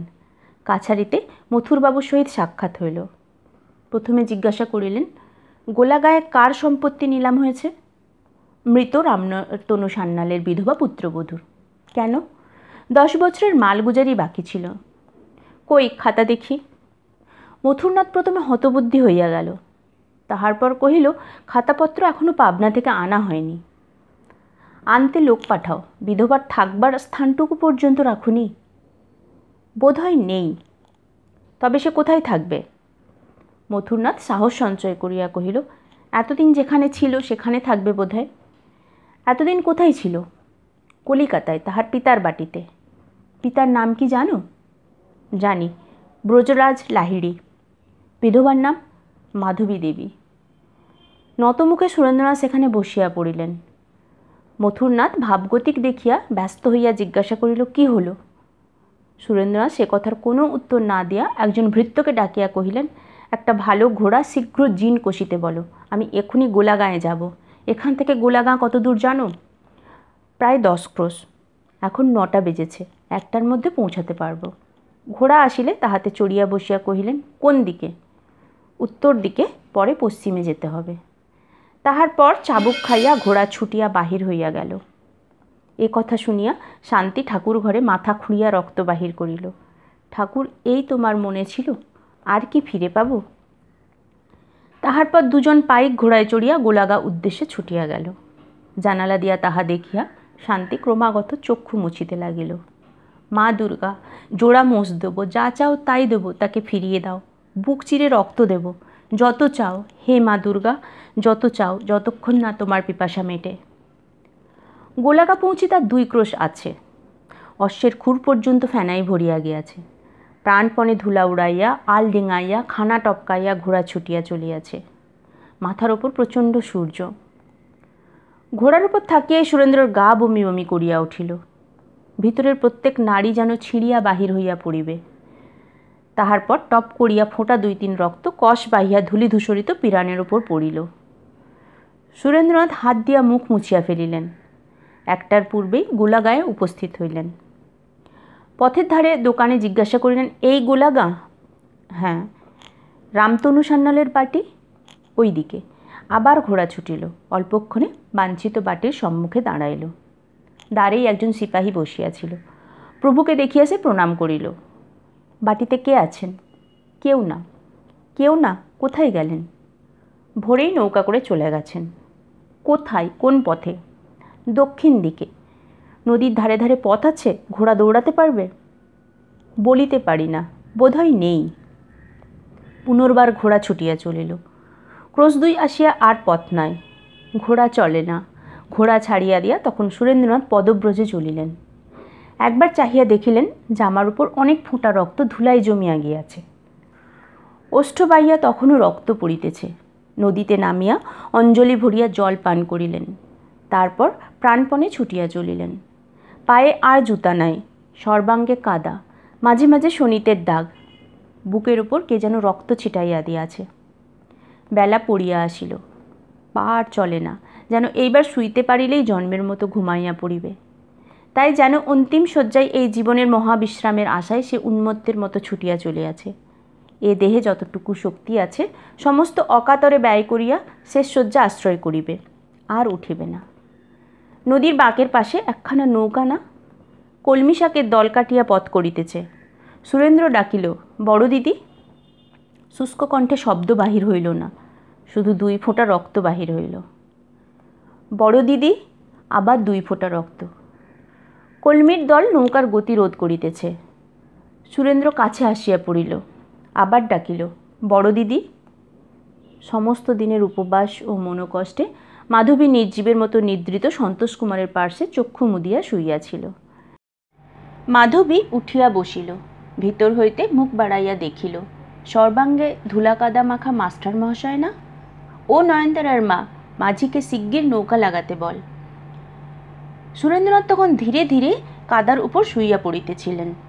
সকলে মিলিয়া সুরেন্দ্রনাথকে ধরাধরি করিয়া নৌকায় তুলিয়া আনিল, মুখে চোখে জল দিল। একজন মাঝি চিনিত, সে কহিল, লালতা গাঁয়ের জমিদার। মাধবী ইষ্টকবচ শুদ্ধ স্বর্ণহার কণ্ঠ হইতে খুলিয়া লইয়া তাহার হাতে দিয়া বলিল, লালতা গাঁয়ে এই রাত্রে পৌঁছাতে পারো? সবাইকে এক একটা হার দেব। সোনার হার দেখিয়া তাহাদের মধ্যে 3 জন গুণ ঘাড়ে লইয়া নামিয়া পড়িল। মা ঠাকুরুন, চাঁদনি রাত, ভোর নাগাদ পৌঁছে দেব। সন্ধ্যার পরে সুরেন্দ্রনাথের জ্ঞান হইল। চক্ষু মেলিয়া তিনি মাধবীর মুখ পানে চাহিয়া রহিলেন। মাধবীর মুখে এখন অবগুণ্ঠন নাই, শুধু কপালের কিয়দংশ অঞ্চলে ঢাকা। ক্রোড়ের ওপর সুরেন্দ্রর মাথা লইয়া মাধবী বসিয়াছিল। কিছুক্ষণ চাহিয়া সুরেন্দ্র কহিল, তুমি বড় দিদি? অঞ্চল দিয়া মাধবী সযত্নে তাহার ওষ্ঠ সংলগ্ন রক্তবিন্দু মুছাইয়া দিল। তাহার পর আপনার চোখ মুছিল। তুমি বড় দিদি? আমি মাধবী। সুরেন্দ্রনাথ চক্ষু মুছিয়া মৃদুস্বরে বলিলেন, আহ, তাই। বিশ্বের আরাম যেন এই ক্রোড়ে লুকাইয়াছিল। এতদিন পরে সুরেন্দ্রনাথ তাহা খুঁজিয়া পাইয়াছেন। অধরের কোণে সরক্ত হাসি তাই ফুটিয়া উঠিয়াছে। বড় দিদি, যে কষ্ট! তরতর ছলছল করিয়া নৌকা ছুটিয়াছে। ছোয়ের ভিতর সুরেন্দ্রর মুখের ওপর চাঁদের কিরণ পড়িয়াছে। নয়নতারার মা একটা ভাঙা পাখা লইয়া মৃদু মৃদু বাতাস করিতেছে। সুরেন্দ্রনাথ ধীরে ধীরে কহিলেন, কোথায় যাচ্ছিলে? মাধবী ভগ্নকণ্ঠে কহিল, প্রমীলার শ্বশুর বাড়ি। ছি, এমন করে কি কুটুমের বাড়ি যেতে আছে দিদি? 10ম পরিচ্ছেদ। নিজের অট্টালিকায় তাহার শয়নকক্ষে বড় দিদির কোলে মাথা রাখিয়া সুরেন্দ্রনাথ মৃত্যুশয্যায় শুইয়া আছে। পা দুটি শান্তি কোলে করিয়া অশ্রুজলে ধুইয়া দিতেছে। পাবনায় যতগুলি ডাক্তার কবিরাজ সমবেত চেষ্টা ও পরিশ্রমেও রক্ত বন্ধ করিতে পারিতেছে না। 5 বৎসর পূর্বেকার সেই আঘাতে এখন রক্ত বমন করিতেছে। মাধবীর অন্তরের কথা খুলিয়া বলিতে পারিব না, আমি নিজেও ভালো জানি না। বোধ করি তাহার 5 বৎসর পূর্বের কথা মনে পড়িতেছে। বাড়ি হইতে সে তাড়াইয়া দিয়াছিল, আর ফিরাইতে পারে নাই। 5 বৎসর পরে সুরেন্দ্রনাথ কিন্তু তাহাকে ফিরাইয়া আনিয়াছে। সন্ধ্যার পর উজ্জ্বল দীপালোকে সুরেন্দ্রনাথ মাধবীর মুখের পানে চাহিল। পায়ের কাছে শান্তি বসিয়া আছে। সে যেন শুনিতে না পায়, হাত দিয়া তাই মাধবীর মুখ আপনার মুখের কাছে টানিয়া আনিয়া বলিল, বড় দিদি, সেদিনের কথা মনে পড়ে? সেদিন তুমি আমাকে তাড়িয়ে দিয়েছিলে, আমি তাই এখন শোধ নিয়েছি।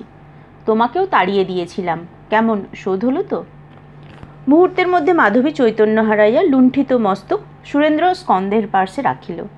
যখন জ্ঞান হইল তখন বাটিময় ক্রন্দনের রোল উঠিয়াছে। শরৎচন্দ্র চট্টোপাধ্যায়ের লেখা বড় দিদি উপন্যাসের পাঠ এখানেই শেষ হলো।